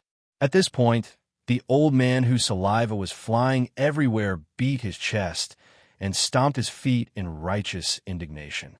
Jean Baosher immediately felt that the sky was high and the moon was bright. It was satisfying. It was really satisfying. Suddenly, the old man calmed down. It was as though at this moment, he was the Chancellor Wang that the world had mistakenly thought was the true first teacher of Xianxia Academy. The old man reached out and pointed at the highest point of the tall building. It was there that I saw a scholar, a sickly person who was half dead, a pitiful person who was more tired than dead. Jean Baosher looked up at the old man and sighed softly. "Li Yishan." The old man, Chancellor Wang, said slowly in a deep voice, "Unlike many people, in my eyes, Li Yishan is the top strategist of the spring and autumn period." Jean Baosher said in bewilderment, "Even if it is not Huang Longsher, there is still Nailan Yusi of the Yuan Bunshi. Also, even Zhao Chongling, who was also a Su family strategist, was thought to be better than Li Yishan, even though he died young. His talent and knowledge, especially his schemes, are better than Li Yishan." The old man bent down as though he was holding something in. Jean Baosher was confused. The old man turned his head and said, "I was afraid that if I said fart, my daughter would not be willing to hear it, so I really planned to fart for you." Jean Baosher was speechless. The old man straightened his back, took off a jade pendant at his waist, and smashed it on the ground. It shattered. The old man looked at Jean Baosher and asked with a smile, "Do you understand?" Jean Baosher was confused. The old man pointed at the messy jade fragments on the ground. "Zhao Chongling, he cannot transcend the vision of an era and cannot be considered a top strategist. Nailan Yusi is the same. As to Huang Longsher, he scattered all the pieces but could not gather them. But Li Yishan can. It is easy to smash jade, but hard to mend jade?" Jean Baosher sank into deep thought. The old man muttered softly, "Fortunately, it was smashed. Otherwise, it would be embarrassing. But this jade is very valuable. I have to ask Su Fengyan for a few pieces later." Jean Baosher said helplessly, "Teacher." The old man waved his sleeve and said boldly, "All right, I have been brewing here for half a day. Using this tide-listening pavilion and the name Li Yishan, I finally have enough courage to go to the conference hall to support Su Fengyan." At this time, a cold voice sounded behind the two. "Support what?" At this moment, Jean Baosher, who was called the two-legged arsenal by his fellow disciples, felt his hair stand on end. Like a snake meeting a dragon, Jean Baosher stiffly turned his head and then froze at an untimely moment. Wang Ji, who did not know martial arts, turned around after drinking and blurted out, "Such a handsome woman, man, in their field of vision, dressed in white robes, with 2 blades at her waist, embroidered winter and spring thunder." Chapter 1685. If it was said that adding chairs to the discussion hall was adding oil to the fire, it was the young vassal king's own trap. Then the white feather cavalry commander Yuan Nanting brought several retired generals to the discussion hall. It was one disaster after another. Not only did the former cavalry deputy commander Wei Taizhan and the former infantry deputy commander Lu Yuanji come, even Lin Dofang came. The latter had not only beaten up Lu Yuanji, who wanted to fight for Zhonghongwu at the Liangzhou border, he had also appeared with Partridge Zhou Kong in the procession to send off His Royal Highness. This old soldier of the Su family had almost become in-laws with Su Xiao back then. So while Lin Dofang had retired from Beiliang for many years, in the eyes of the masters of the Beiliang cavalry of the two dynasties, he was a very special existence, far from being comparable to ordinary Beiliang generals. The discussion hall was already crowded, and after adding chairs for Lu Jinu, Wang Lingbao, and the other heroes, when Lin Dofang and the others sat down, the discussion hall that had been empty for many years was overcrowded tonight. At this time, there were nearly 60 chairs in the discussion hall. The main generals of Beiliang's cavalry and infantry, the generals of the three provinces, the local officers with real power, the Qingliang mountain civil officials and strategists were all gathered together. A storm was coming.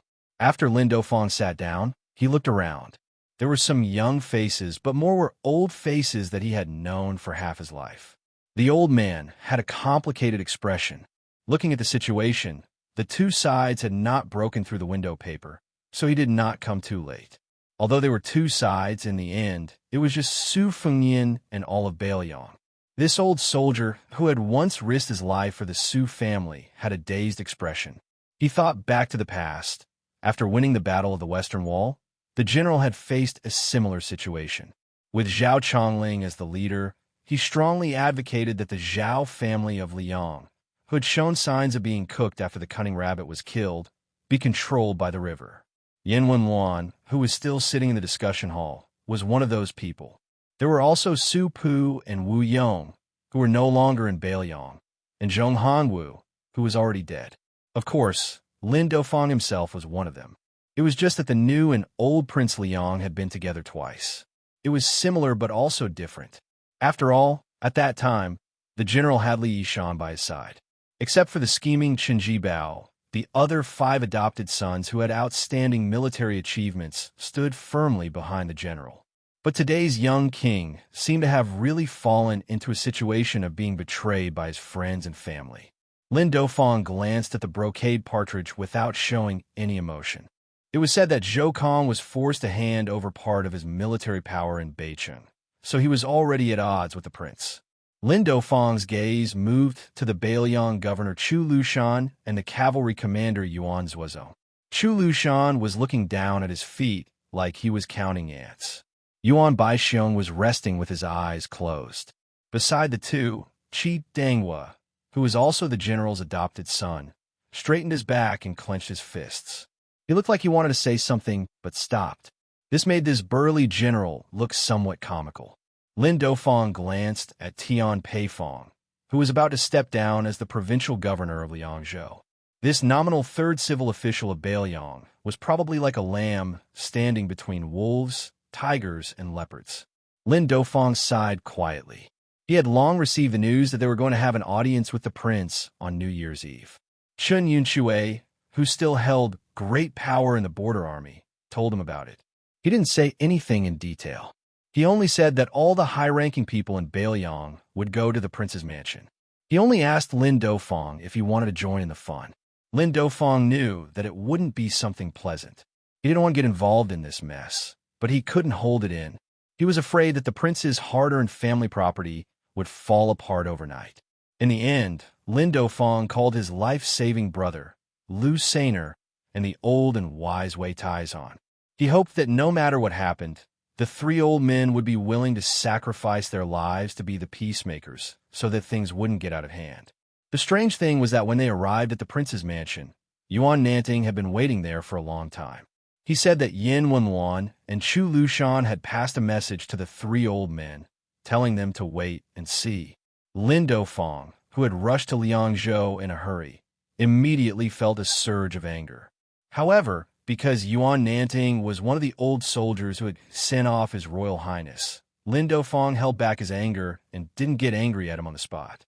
In the hall, there was no noisy chatter of the emperor and his subjects are suitable for each other, and the group of civil and military officials did not exchange pleasantries either.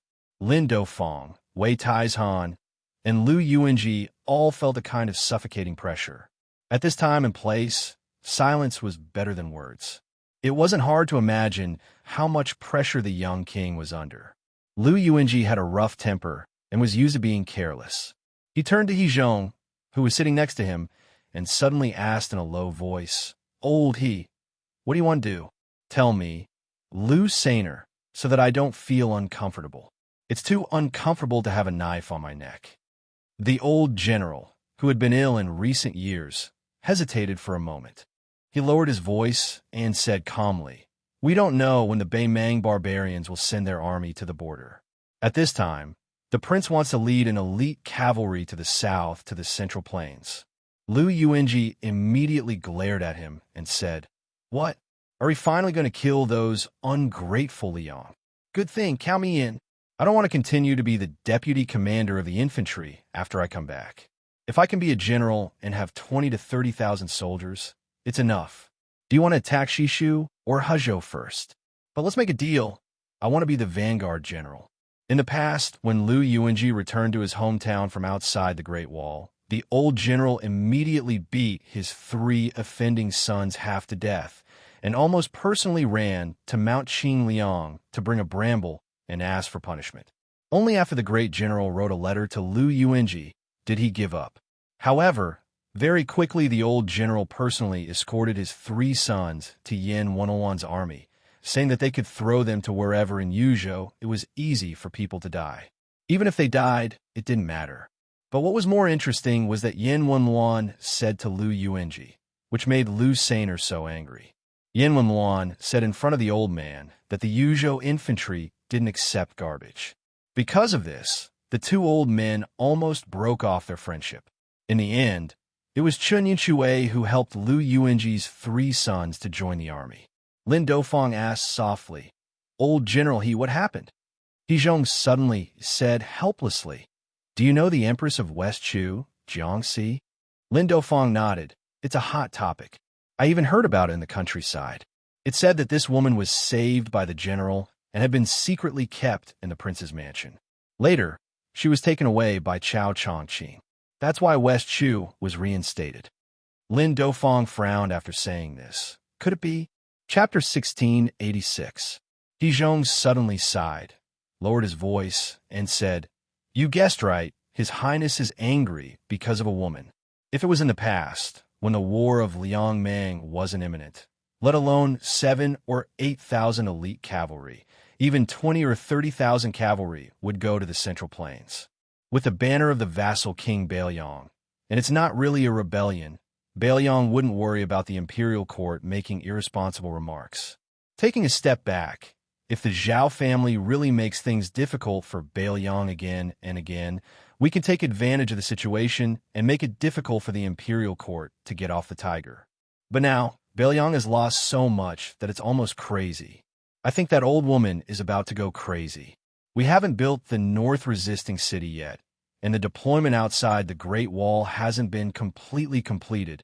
Ah, Brother Lin, don't you think this is reasonable?" Lin Duofeng was silent. Lu Yuanji was a little upset.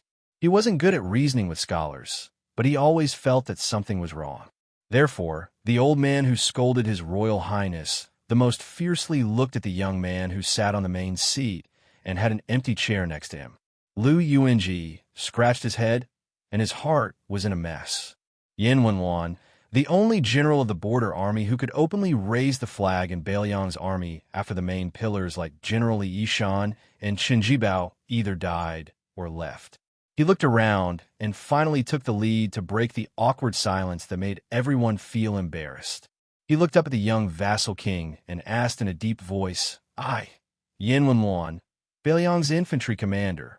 I recently heard that His Highness plans to personally lead the Phoenix Battalion and transfer more than 10,000 elite cavalry south to Guangling Road. May I ask why His Highness wants to do this?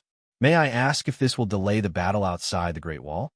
The young man on the main seat bent down and gently touched the charcoal fire, and then stood up straight. Lin Duofeng's mind turned quickly, And before the vassal king spoke, he didn't care about overstepping his authority and hurriedly said, "General Yin, 300,000 people in Beimang died in the battle.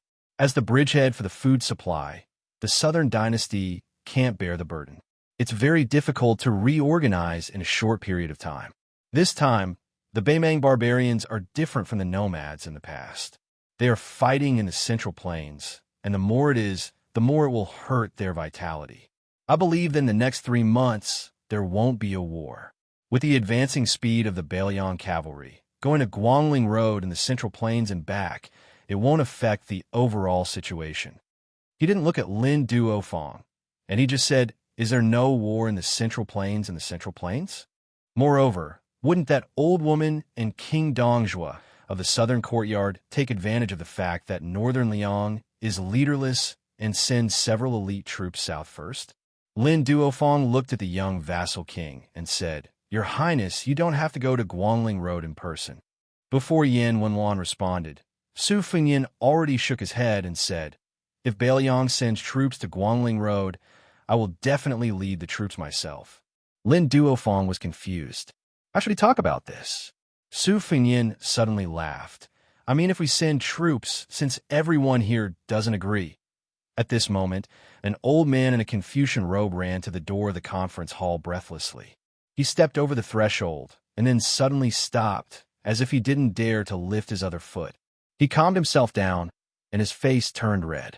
He raised his voice and said angrily, "The Bailiang cavalry is the best in the world. How can you be so timid after winning the battle? So what if you send 10,000 cavalry to the Central Plains? Let alone 10,000. I think even 20 or 30,000 won't be a problem. What? Without the king of Bailiang guarding the border, you officials don't know how to guard the gate of Bailiang? Yin Wenluan, your soldiers are the best in the world, guarding Yuzhou. Do you need the prince to stand behind you all the time? Do you need the prince to give you advice or serve you tea? He Zhonghu, Zhou Kong, great ancestor Gu, you are guarding the border of Liangzhou. Do you need the prince to take the lead in every battle? Otherwise, you can't defeat the Beimang barbarians." The old man got angrier as he talked. He pointed at the people sitting in the front, as if he was scolding, "Chu Lushan, Yuan Zuozong, Qi Danghua, the three of you, don't forget why you are sitting here." The old man turned his head to look at the civil and military officials of Liuzhou and sneered. "As for you Liuzhou officials, you really have a reason to not let the prince leave Bailiang. Ha! If the prince didn't personally lead the troops to Qingtsang City, you really wouldn't be able to guard Liuzhou that Li Yishan single-handedly created." Liuzhou's provincial governor Yang Guangdou almost jumped up and cursed, but he was pulled back by Chun Shiliang, whose face was just as gloomy. Jin Bao Chu, who was in the corridor outside the door, didn't show himself. When he heard Chancellor Wang's outburst, he felt admiration from the bottom of his heart. Not to mention whether it was reasonable or not, just this courage of his in a war of words was enough for the old man to boast for the rest of his life. Although the scholars of the Central Plains also liked to scold Bailiang's martial artists, who would have the guts to scold people in front of Bailiang's generals. However, Chancellor Wang scolded almost all of Bailiang's civil and military officials in one breath. No wonder the old man wanted to drag him to Tide Listening Pavilion first. It turned out that he was emboldening him. During this period of correspondence, the senior and junior brothers all mentioned the deeds of great ancestor Gu outside the Liangzhou Pass. The facts proved that even the famous veteran of the spring and autumn period, the first pillar of South Tang in the past, after coming to Bailiang, even if he was already the deputy commander of the infantry army, he still couldn't bear the consequences after angering the local generals. Everyone knew that the next commander of the infantry army was between great ancestor Gu and Chen Yinshui. Now, even if Chen Yinshui didn't take over Yin Wenluan, even if a younger generation general took over, it would definitely not be great ancestor Gu. This indirectly showed that the power of the generals was deeply rooted in the Bailiang frontier army. Even if the young king pushed great ancestor Gu, who had lost the confidence of the army, to the position of the commander of the infantry army, great ancestor Gu himself probably wouldn't be able to hold on. In this way, Chancellor Wang's concealment of strength and biding his time in the academy was completely in vain. It should be because the old man was no longer timid like before. He put his hands on his waist and said angrily, after the general left, everyone became arrogant and dared to flaunt their power in front of the Su family. I don't believe that there is no one here who is loyal to the Lord. Su Beiji, Chen Shiliang, Li Hanlin, all of you, stand up and say something fair. As a result, not only Su Beiji and Chen Shiliang, the two counselors, even Li Hanlin, who had turned over a new leaf, sat still in the chair. Chancellor Wang was stunned on the spot. Suddenly, he sat on the door sill and cursed like a shrew on the streets. He said in a heart-wrenching voice, "Why should we, the king of northern Liang, who has 300,000 strong cavalry, live without any meaning at all? Just once, can't we do it? Yin you bunch of old bastards. You are so old. What right do you have to bully a young man who is not even 30 years old?" The whole hall was silent. Chancellor Wang's eyes were completely bloodshot. He was so angry that he began to laugh. He raised a palm high up and said with a loud laugh, "Ever since Yong Huichu's Liang great army returned without accomplishing anything, the great snow dragon cavalry has entered northern Mang's hinterland for the first time in more than 10 years. Do you know what?" Chancellor Wang slowly stood up. The old man seemed to have pressed his palm on the wall. He said loudly, "At that time, Su Xiao stood by the wall and slapped the map of Beimang. He said something to me. Su Xiao said his son was there." The old man glared at everyone in the conference hall. Su Xiao also asked me if this reason was enough. The old man suddenly raised his other hand and pressed it again. Then, the current head of the Su family told you that there was someone in Guangling Road. Su Fengyan also had to save him. Is this reason enough? After looking at each other in dismay for a short while, Yin Wenwan still said with a straight face, "Not enough." He was stubborn. Chancellor Wang got up and said with threatening gestures, "I will beat you to death, you old tortoise." Suddenly, the old man seemed to have been stuck with an immobilizing talisman. He leaned back and caught a glimpse of a person from the corner of his eyes. Chapter 1687. Su Yanbing, who was leaning against the pillar outside the door, let out a heavy sigh. The martial artist who had been suppressing his anger was ready to make a move. Su Yanbing was not Chancellor Wang. He was a martial artist and would always use his fist to solve things instead of using his mouth. His fellow disciple Han Laozhan, the current general of Lingzhou, was the first person he wanted to beat up tonight. However, Su Yanbing was stunned for a moment because a white robe was slowly walking over from not far away. In Su Yanbing's eyes, this young man with a dark background was probably the only person in the world who was more handsome than Chen Yu, and at the same time, more handsome than Su Fengyan. In his early years, he met His Royal Highness in Jianghu and once flipped through books in Tide Listening Pavilion. Later on, he also lent His Royal Highness a knife to roam Jianghu. White Fox's face. He brushed past Jinbao room and walked behind Chancellor Wang. He stood at the door and said with a cold expression, "Su Fengyan, are you a man or not? If you are, then go to Guangling Road. I will accompany you." Su Fengyan did not stand up and asked softly, "I will not bring a single soldier and will come back quickly. How about that?" Beiliang's governor Chu Lushan, who had been pretending to be deaf and mute, stood up with difficulty. For the first time, he used an unquestionable tone to shake his head at His Royal Highness and said, "I, Chu Lushan, will be the first to disagree." Yin Wenwan also stood up. "I, Yin Wenwan, will not agree." Su Beiji and Chen Shiliang stood up at almost the same time and said in unison that they did not agree. Almost everyone stood up and did not agree. Among them were Yuan Zuozong and Qi Danghua, who were Su Zhao's adopted sons. Li Hanlin, who was a brother, great ancestor Gu Huangshang, who was personally brought to Beiliang by Su Fengyan and given a high position, Chang Sui, Su Huang, and Hong Yu, who were young and strong generals that Su Fengyan had high hopes for. None of them agreed. Su Fengyan slowly stood up and looked at the face of the white fox with a forced smile. Baihuer did not say a word. She only took down the Xiaodong saber from her waist and threw it to Su Fengyan. She said calmly, "Just follow me." Su Yanbing stood beside White Fox with his arms crossed and nodded at the young vassal lord. Su Fengyin subconsciously reached out to take the familiar embroidered winter saber. Then, the light in front of him dimmed. It turned out that Huang Manor was standing in front of him, blocking everyone. He hit his fist against his palm and said coldly, "Whoever stops my brother will die." Su Fengyin gently patted Huang Manor's shoulder. The latter turned his head. Su Fengyin said softly, "Sit back down."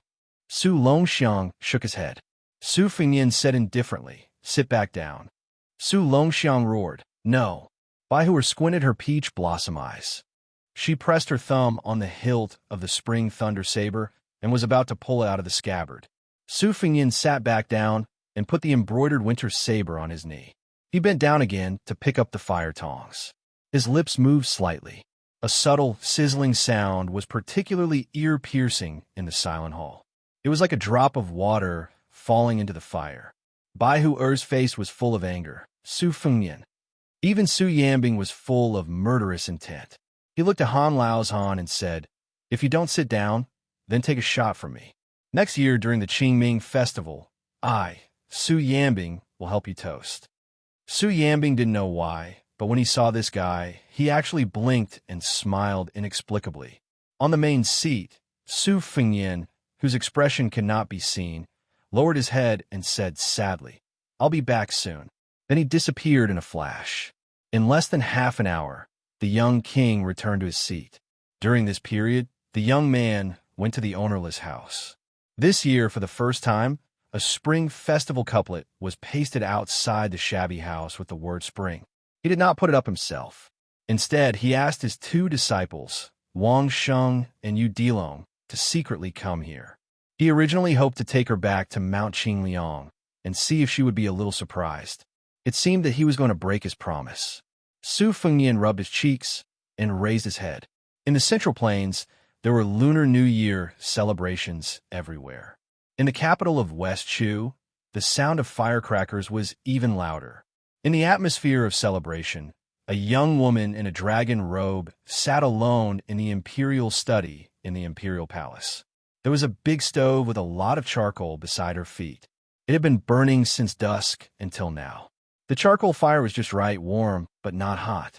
The Empress of West Chu did not feel sleepy. She sat on a small stool, curled up, and put her chin on her hands. There was a small gourd tied to her wrist. There was a trembling sound from it, light and sweet. People lived in a lifetime, plants and trees in autumn. Naturally, grass and insects lived and died in a hurry. However, the Chu's imperial palace had a tradition long ago. Every year, the imperial household department would catch crickets and other insects in embroidered cages on the heated Kong, cover them with soil, and water them. After that, they would lay eggs. When winter came, they would be used for the New Year's Eve banquet. Their loud chirps and firecrackers complemented each other. At this time, the small gourd in Xianxi's hand contained a few long-lived insects. They spread their wings and chirped incessantly. The gourd was a homonym for good fortune. In ancient books, there was a record of eating melons in July and breaking the pod in August. There was also a saying among the people that it could absorb all the evil qi between heaven and earth. Therefore, the successive empresses of the Chu's imperial palace would personally plant gourd seedlings every spring. When the gourd shed was lush and green in midsummer, it would be picked in autumn. The imperial household department would either make it into a water ladle or a wine pot, and then the emperor would bestow it to the meritorious ministers. Xianxia raised her arm and looked at the small yellow gourd. She was not thinking about the Chu's Jiang family's tradition. Instead, she was thinking about the greenery of the vegetable garden on the mountain. Every day, after working, she would squat there and personally watch the greenery grow thicker. She had never mentioned that kind of joy to others. She had never shared that joy with anyone, not even her uncle and the old man in the sheepskin fur coat. Ever since she could remember things, even now that she was sitting on the dragon throne of the West Chu Emperor, she still felt that in this life, only that little vegetable garden truly belonged to her. What a Chu's country, what Westwall's battlefield, what capital.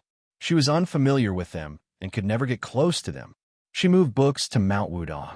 Later, she read for a certain someone to earn money. Later, she practiced calligraphy and swordsmanship with Li Changyang. In the end, she wore the most luxurious clothes in the world. Xianxia sighed. She pressed the small gourd to her ear and listened to the chirping inside. No matter how hard she tried, she could not hear the slightest hint of joy. She felt melancholy for no reason. Chapter 1688. Xianxia looked at the big room that was lit with red candles. Although there were maids standing outside the room, she was still a little scared. She had been timid since she was a child. She had only done two great things in her life. The first was to assassinate someone with a dagger talisman. The second was probably to practice swordsmanship. As for becoming the first female emperor in the history of the Central Plains, she had no feelings about it. She thought about the word home for a long time. In the end, she was annoyed to find that in the depths of her heart, it was the dilapidated house that was so cold that it made people's teeth chatter every winter that was the most like home. At that time, every New Year's Eve, there would be a hateful guy of the same age who would follow behind the old man she was most afraid of. They would put up spring festival couplets openly. Once, the young man deliberately ran into her room and asked her with a smile if she wanted to hang spring festival couplets on both sides of her room. Of course, she said no, but she was unwilling to admit that she wanted to. The sound of firecrackers in the city became louder and louder. Xianxia stood up and walked to the window. She knew that it was time for the new and the old to change. Suddenly, there was a squeak behind her. Someone pushed the door open and entered. Xianxia turned around with a smile. As expected, it was her uncle. She felt more at ease when she saw this kind elder. Chao Changqing gently closed the door. The maids outside turned a blind eye to this man, who was known as the proudest man in Dechu. In fact, his position in the hearts of the people in Dechu was not even comparable to the current emperor. Everyone in West Chu admired Chao Changqing from the bottom of their hearts. Chao Changqing squatted beside the stove and put his hand on the charcoal fire to warm himself. Logically speaking, with the cultivation of the land immortal, this Confucian sage was already immune to the cold and heat. Xianxia sat back on the stool and smiled brightly. Chao Changqing hesitated for a moment and said, "It's almost a new year. I should be here to announce the good news. However, there is something that I want to make clear to your majesty. Not long ago, I received news that many generals in Bailiang will gather in the meeting hall in the next few days." The young empress was confused and asked, They're going to pay New Year's greetings so early?" Chao Zhanqing didn't know whether to laugh or cry. With a bit of sentimentality, he said, "According to my original expectations, if he wanted to dispatch troops to Guangling Road, Northern Meng wouldn't be able to stop him because it wasn't appropriate to hastily dispatch troops down south. Liang wouldn't be able to stop him even more because the two of them were appointed as Jinggan Road's Jingshu envoys. They were in the wrong. But I have underestimated the cohesion of the Bailiang.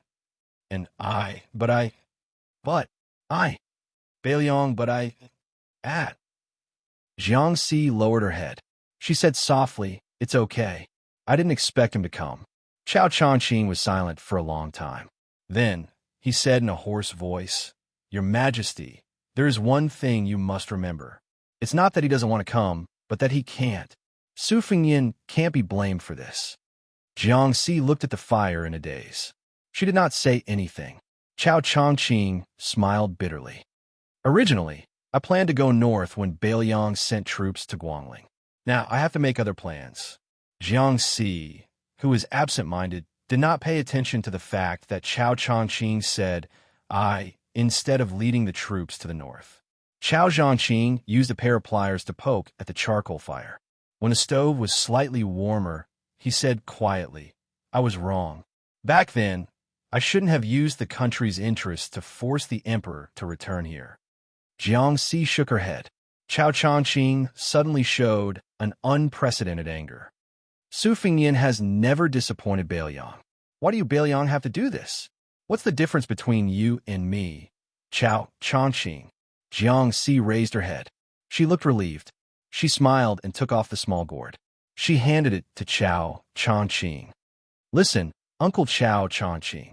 The white-haired Confucian scholar did not take the small gourd. Instead, he clenched his fists and closed his eyes in pain. Outside the window, the new year had just arrived. It was snowing heavily in the north and south of the Yangtze River.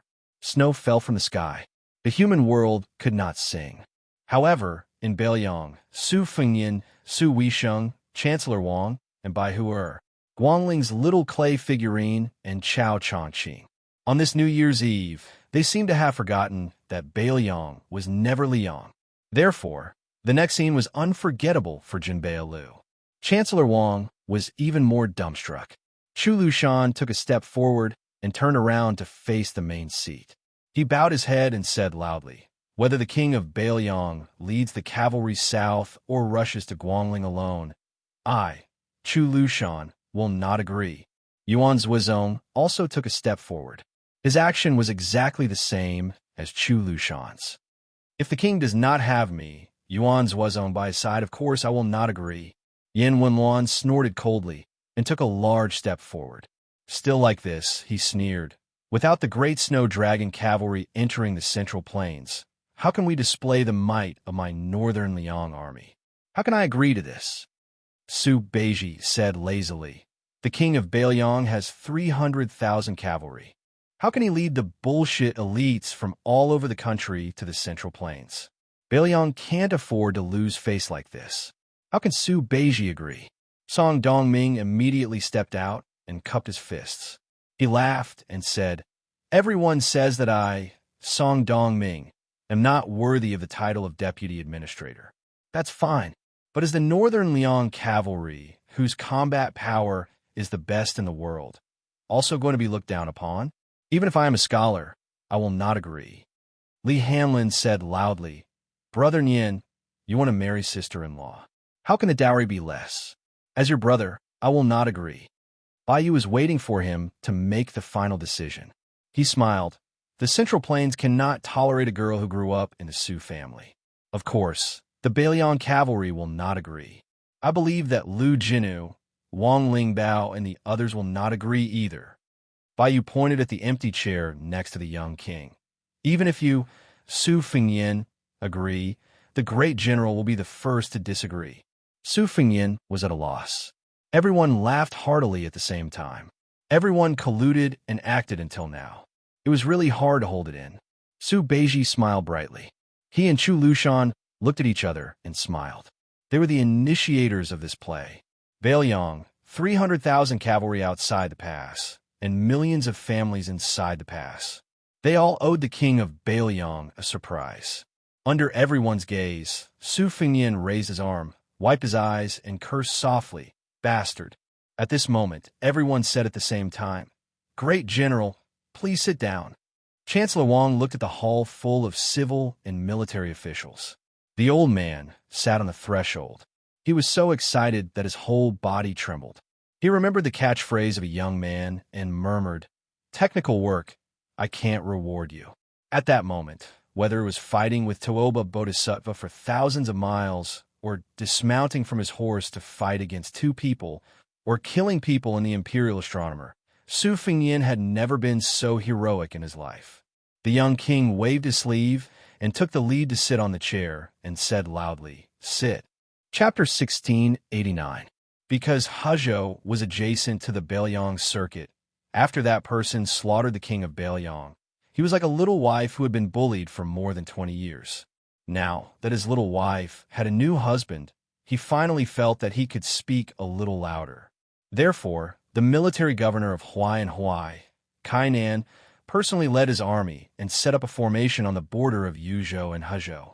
He had made up his mind to stop the armored cavalry that had left the territory of the king of vassal states without permission. Because the 800 Phoenix Battalion had passed through the border unimpeded last time, there had been a lot of memorials to impeach him as the great general of the Liang border pass. Kainan was well aware that he could turn a blind eye to the 800 white horses' righteous followers. However, this time, if the 10,000 armored cavalry marched straight into the Central Plains, not to mention the imperial censor of the Liang Palace, even the Emperor of Zhao would question his loyalty as a border official. Moreover, this time the administrator, Han Lin, had also agreed to send troops to stop them. Even this refined civil official, who was at the top of the local hierarchy, dared to disregard life and death. He wore his official robe and personally came to Kainan's army, intending to accompany Kainan to stop them. Obviously, this newly appointed administrator, who was based in the capital, did not hesitate to put himself in danger in order to show that he would not shy away from Baoyang's edge. On the border, great General Kainan, wearing heavy armor and holding a spear, was looking into the distance. The administrator, Han Lin, who was standing beside Kainan, had a complicated expression. As a second-rank official who had not ridden a horse for many years, he did not have time to care about the burning pain in his legs. His face was full of anxiety. When they heard that Baoyang had mobilized the cavalry outside the pass, Han Lin and Kainan were both furious and shocked. However, there were some subtle differences. Kainan felt that the rebellious young king of vassal states was finally going to rebel, while Han Lin, who was secretly in contact with Mount Xinliang, felt that Su Fengnian had lost his mind. Han Lin, who had always been gentle and refined in the officialdom of the capital, was like an ant on a hot pan in the study 2 days ago. He had not slept the entire night. In addition to submitting a secret memorial to the court that could reach the emperor's desk, the administrator, who was famous for his simple and elegant poetry, had also written a slightly long-winded letter home. At that time, Han Lin understood that the so-called letter home was actually no different from a suicide note. No matter whether Su Fengnian was crazy or not, as long as he blocked the way, the previous pitiful relationship could not stand up to scrutiny. It could not stand up to scrutiny even with a knife. But how could he, Han Lin, not come here? His entire family was in Great Peace City. They were all at the feet of the emperor and under the eaves of the Zhao family. The honor and disgrace of his family were tied to his body. Han Lin could not be here. Han Lin, as a civil official who had walked out of the capital, did not hate or dislike Kainan, who was a country bumpkin in the eyes of the officials of the capital who had been in the mud for a long time. However, they cannot be said to be close. Thus, during this trip, Han Lin and Kainan had only skimmed the surface of the water. Other than the welcoming banquet where the high officials of Huai and Huai came out in full force, Han Lin did not have any private meetings with Kainan.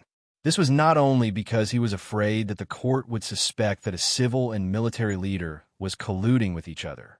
In Han Lin's heart, compared to the rough and unrefined Kainan, the young king of vassal states, who had been wild and unruly in his youth, was much more romantic.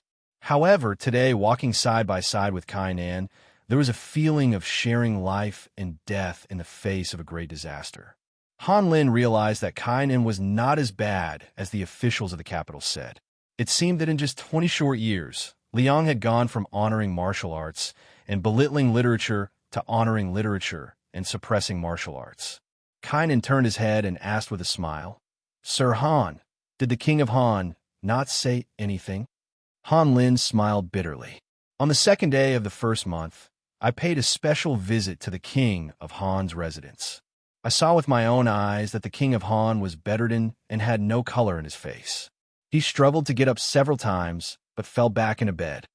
Kainan, who usually did not reveal his emotions, clicked his tongue and laughed. To have such a loyal king of the border who serves the country is truly a blessing for the Huai and also a blessing for the court.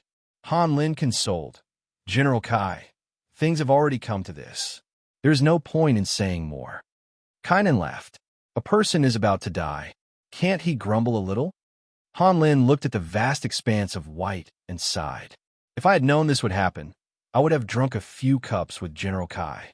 Good friends meet on a snowy night. Presumably, even inferior wine can taste good wine." Han Lin realized that the regional governor was staring at him and asked in confusion, "Is there something wrong?" Kainan suddenly said softly, "There is nothing wrong. I only hope that after today, the women and children of the Kai family will be taken care of by Sir Han." Han Lin scratched his head in confusion. Just as he was about to ask, his vision suddenly darkened and he fainted. Kainan looked at the personal guard who had hit the back of Han Lin's head with the scabbard. She waited until the personal guard jumped off the horse and sat behind the administrator to support Han Lin, who was leaning back. Only then did Kai Nan say, "Take Han Lin back to the manor." The personal guard, who was no longer young, wanted to say something but hesitated. Kai Nan smiled. Old song, back then, when Su Xiao led 10,000 cavalry south to patrol the border, as the leading general, I led you all to kneel, causing you all to be unable to raise your heads in front of the court. I know that you old brothers all have resentment in your hearts. 2 years ago, every time you came to pay a New Year's visit, my Kainan family's chair seemed to be nailed to the ground. You all quickly left. This is nothing. Kainan did not turn his head. He only raised his horsewhip and pointed in the direction of Yuzhou. This time it's just right.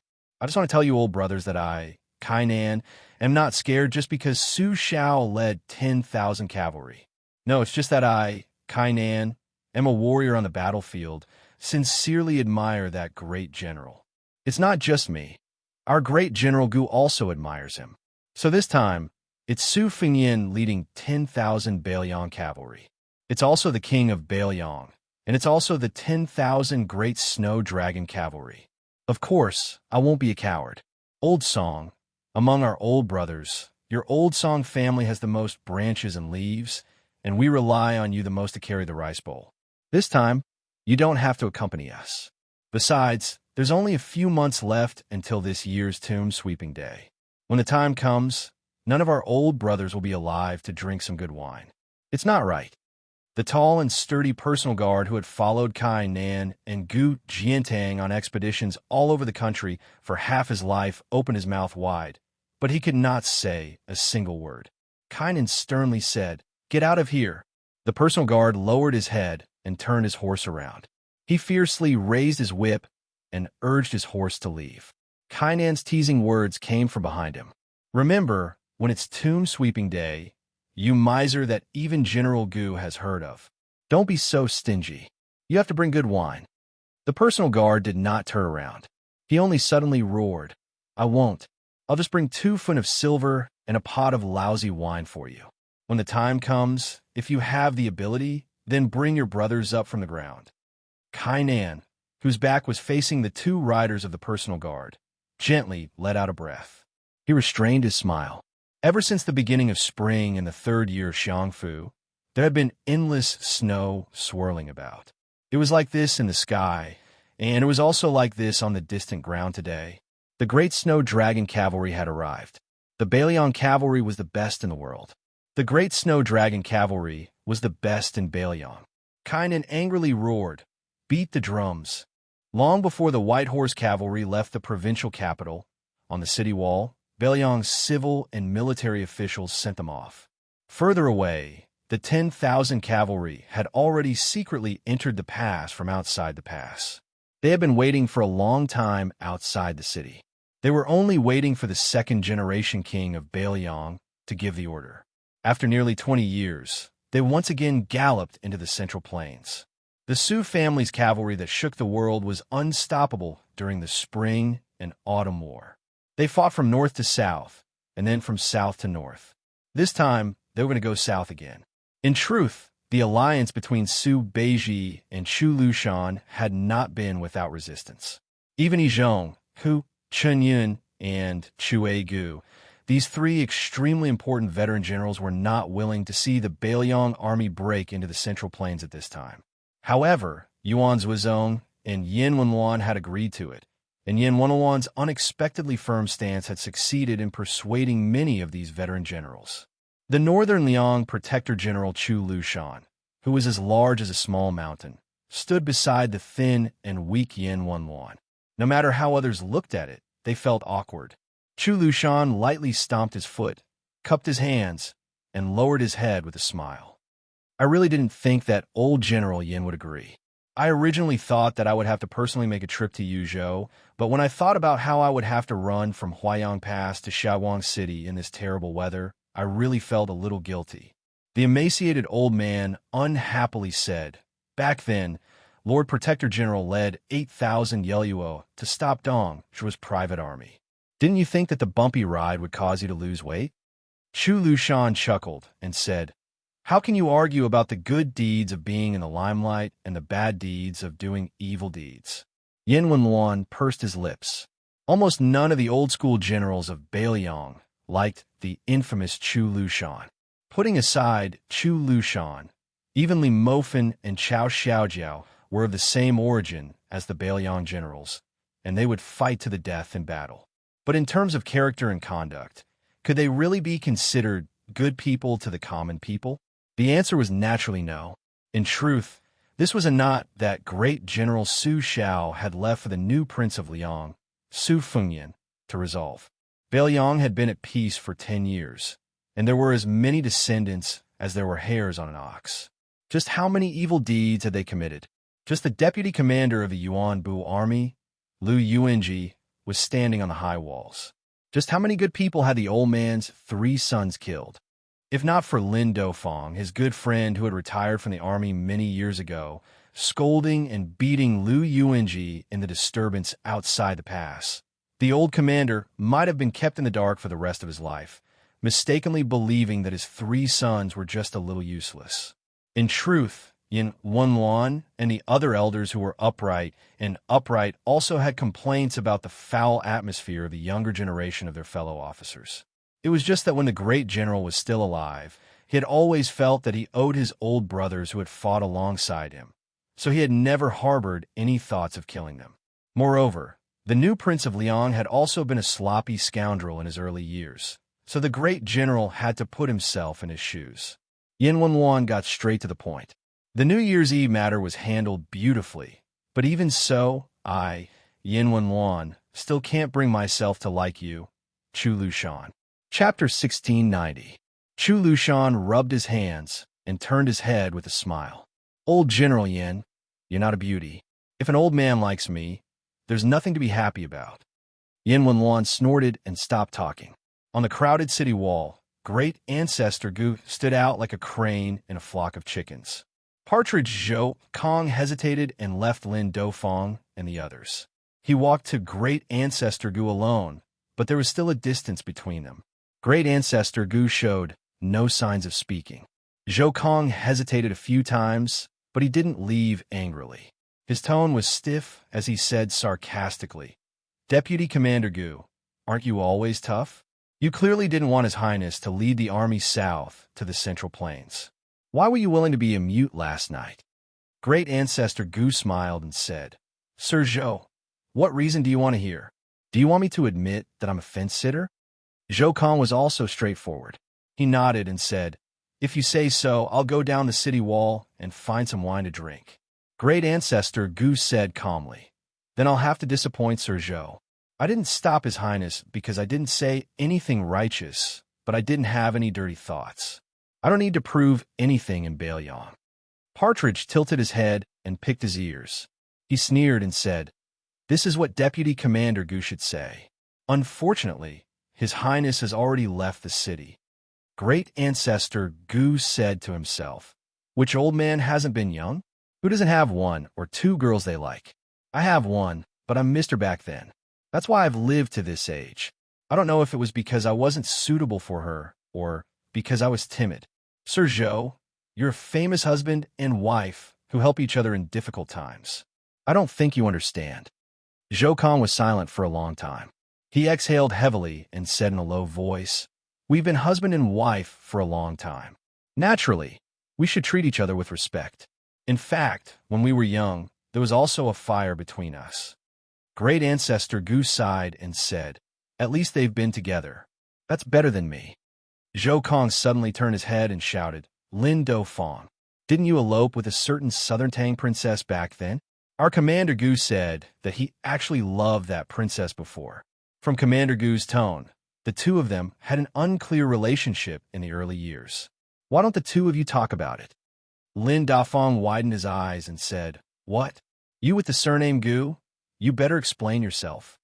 Lu Yuanji was immediately amused. He winked at Wei Tai's Han and said, "This is going to be a good show." Grand Ancestor Gu was stunned. By the time Great Ancestor Gu came to his senses, the partridge who had set him up had already run away. He could only see the back of the partridge in the distance. Seeing Lin Dufang trotting over aggressively, great ancestor Gu also ran down the city wall without saying anything and yelled, "Zhou, if I don't beat you to death today, my surname will be Gu." After the two of them ran far away, Lin Dufang stopped and laughed heartily. Lin Dufang was no fool. How could he really believe Zhou Kang's nonsense? Yu Wandao stood next to Hu Kuei. Just like Su Beiji and Tian Peifong, Hu Kuei's position as Yozhou's provincial governor was about to be vacated. Unlike Su Beiji and Tian Peifong, Hu Kuei's ambition was never to become an official. His gaze was always on the battlefield outside the pass. Hu Kuei wasn't the only one like this in Yuzhou.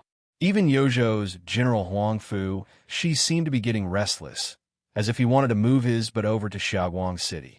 Moreover, Hu Kuei and old Marshal Xianxia had come to Liangzhou together.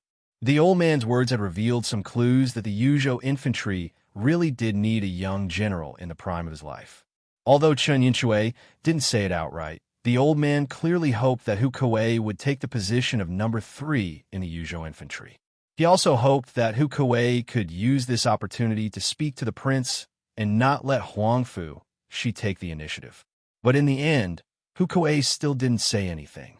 For this reason, the old man didn't give him the slightest bit of face today. The Bailiang Frontier Army was still divided into various factions, but they were no longer as clearly divided as they were in the past. With the conclusion of the first battle of Liangmang, there were some subtle changes that naturally took place. For example, Chen Shiliang got along rather well with the entire Longxiang army. He Zhonghu, Zhou Kong, and the other veteran generals regarded him highly. They believed that this young man was one of the few unswerving scholars. Even if he didn't want to be a civil official, he could still be a Confucian general. Meanwhile, Su Beiji was rather close to Lingzhou's General Han Laozhan and Deputy General Wang Ji. It could be said that the entire Lingzhou army was happy to treat Su Beiji as part of their maternal family. And Yu Wandao, who had truly made a name for himself in Yuzhou, got along the best with Hu Kuei. As for the prince's trusted aide, Huang Fu, he didn't care at all. Not far from the two of them stood Huang Fu and Ko Jianghuai, who stood side by side. Although they were both generals of a province, there was a world of difference in terms of background and reputation. Huang Fu didn't understand why Ko Jianghuai was willing to get close to him, a famous loner in the officialdom. Ko Jianghuai lay on the arrow pile with a smile and said, "General Huang Fu, there are countless capable people in the Bailiang Frontier Army, but I feel that the two of us are the most similar. Not only do we dare to gamble, but we don't gamble on a small scale. If we want to gamble, we gamble on a big scale." Huang Fu shook his head. "I came from a Jianghu boorish background. Even if I went bankrupt, how much money would I have? I can't compare to General Ko, who originally had hopes of being made a marquis in West Chu." Ko Jianghuai also shook his head. "I went bankrupt and took out 1,000 taels of gold. I'm willing to put 1,000 taels of gold on the gambling table. You're going to starve to death tomorrow.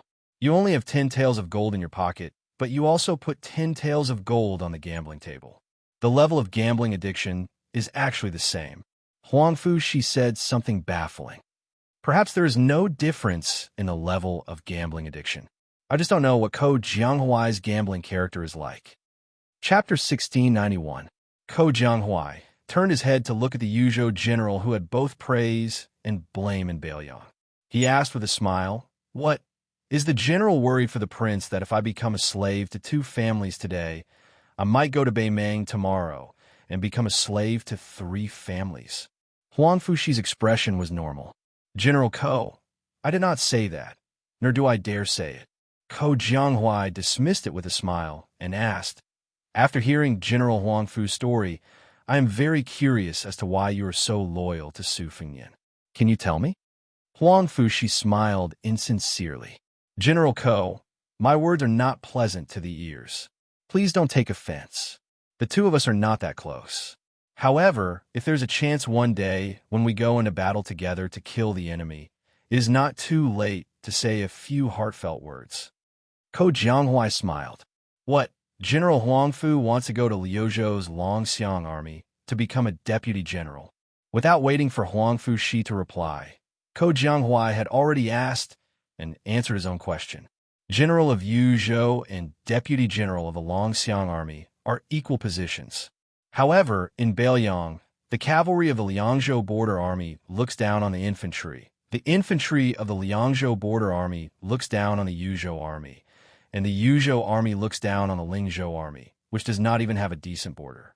The Longxiang Army is an elite force pulled out from the Liangzhou cavalry at the border and the deputy general with real power in the Longxiang Army. Of course, the Yuzhou general cannot be compared to the Yuzhou general who has his hands and feet tied. Then, I will congratulate General Huangfu on your promotion. It seems that I will not have to wait too long to hear General Huangfu's heartfelt words. Huangfu, she secretly glanced at Hu Kuei, the corners of his mouth rising. General Ko is indeed sharper than others. Ko Jianghuai said with a smile, I like hearing these words. It has been a long time since I have heard someone praise me to my face. Huangfu, she nodded. Let me say this first. When I go to Liuzhou to take up my duties, perhaps it will be difficult for General Ko not to hear it. Ko Jianghuai laughed and said, Bring it on. Suddenly, Ko Jianghuai, who was chatting happily with Ko Jianghuai, heard someone call out to him. It was Yu Luandao, whom he regarded as his mortal enemy. Compared to the lukewarm attitude Ko Jianghuai had toward Xie back in Guangling Road, Yu Luandao, who was also a descendant of a powerful family and had made a name for himself at a young age, disliked Yu Luandao very much. Presumably, Yu Luandao had the same attitude toward him. Two tigers could not live on the same mountain, which should be referring to Ko Jianghuai and Yu Luandao. However, the two of them would only fight in secret and never openly. Hearing Yu Luandao shout, Ko Jianghuai smiled and turned his head to ask, General Yu, what can I do for you? The one who spoke was not Yu Luandao, but Hu Kuei. The latter walked a few steps closer and asked softly, Ko Jianghuai, regarding the three plans of West Chu going up north, down south, and west, I have thought about it for a long time, but I dare not make any rash assertions. After all, I am not a citizen of West Chu and have been away from the Central Plains for more than a decade. I am far from General Ko's grasp of West Chu's situation. Ko Jianghuai did not hesitate in the slightest. He said straightforwardly, If I am in charge of West Chu, naturally I will go up north and fight to the death with Lu Xianxia. To say something off topic, I have always guessed that Chao Changqing and the two Liaozgu Jiantang, and even Beimang's Wang Sui have reached some kind of consensus. If Xie is in Chao Changqing's position, I reckon he will cross the Guangling River to the south, do his best to defeat the southern border army, which has already been betrayed by Wu Zhongshuan, and then try to conquer the area along the river. If he cannot even defend the Guangling River, then he will retreat again and again, retreating into the miasma-filled Shirwan mountain range. When Beimang and Liang are beaten half to death, then he will find an opportunity to run out. Today he will pick up sesame seeds. Tomorrow he will nibble on watermelon rind, and this kind of pitiful accumulation of little drops into an ocean. But in the end, whether he can succeed or not, he can no longer rely on himself. He can only rely on his own life. As for what Chao Changqing himself thinks, I can't figure it out, and I don't feel like thinking about it. In any case, I've always felt that this great officer has already gone crazy. Hu Kuei was the kind of warrior who was born for the battlefield. Being provoked by Ko Jianghuai, he unconsciously began to point and gesticulate on the battlements. West Chu has now been surrounded like dumplings. To the east is Song Li, the turtle dove occupying the magpie's nest.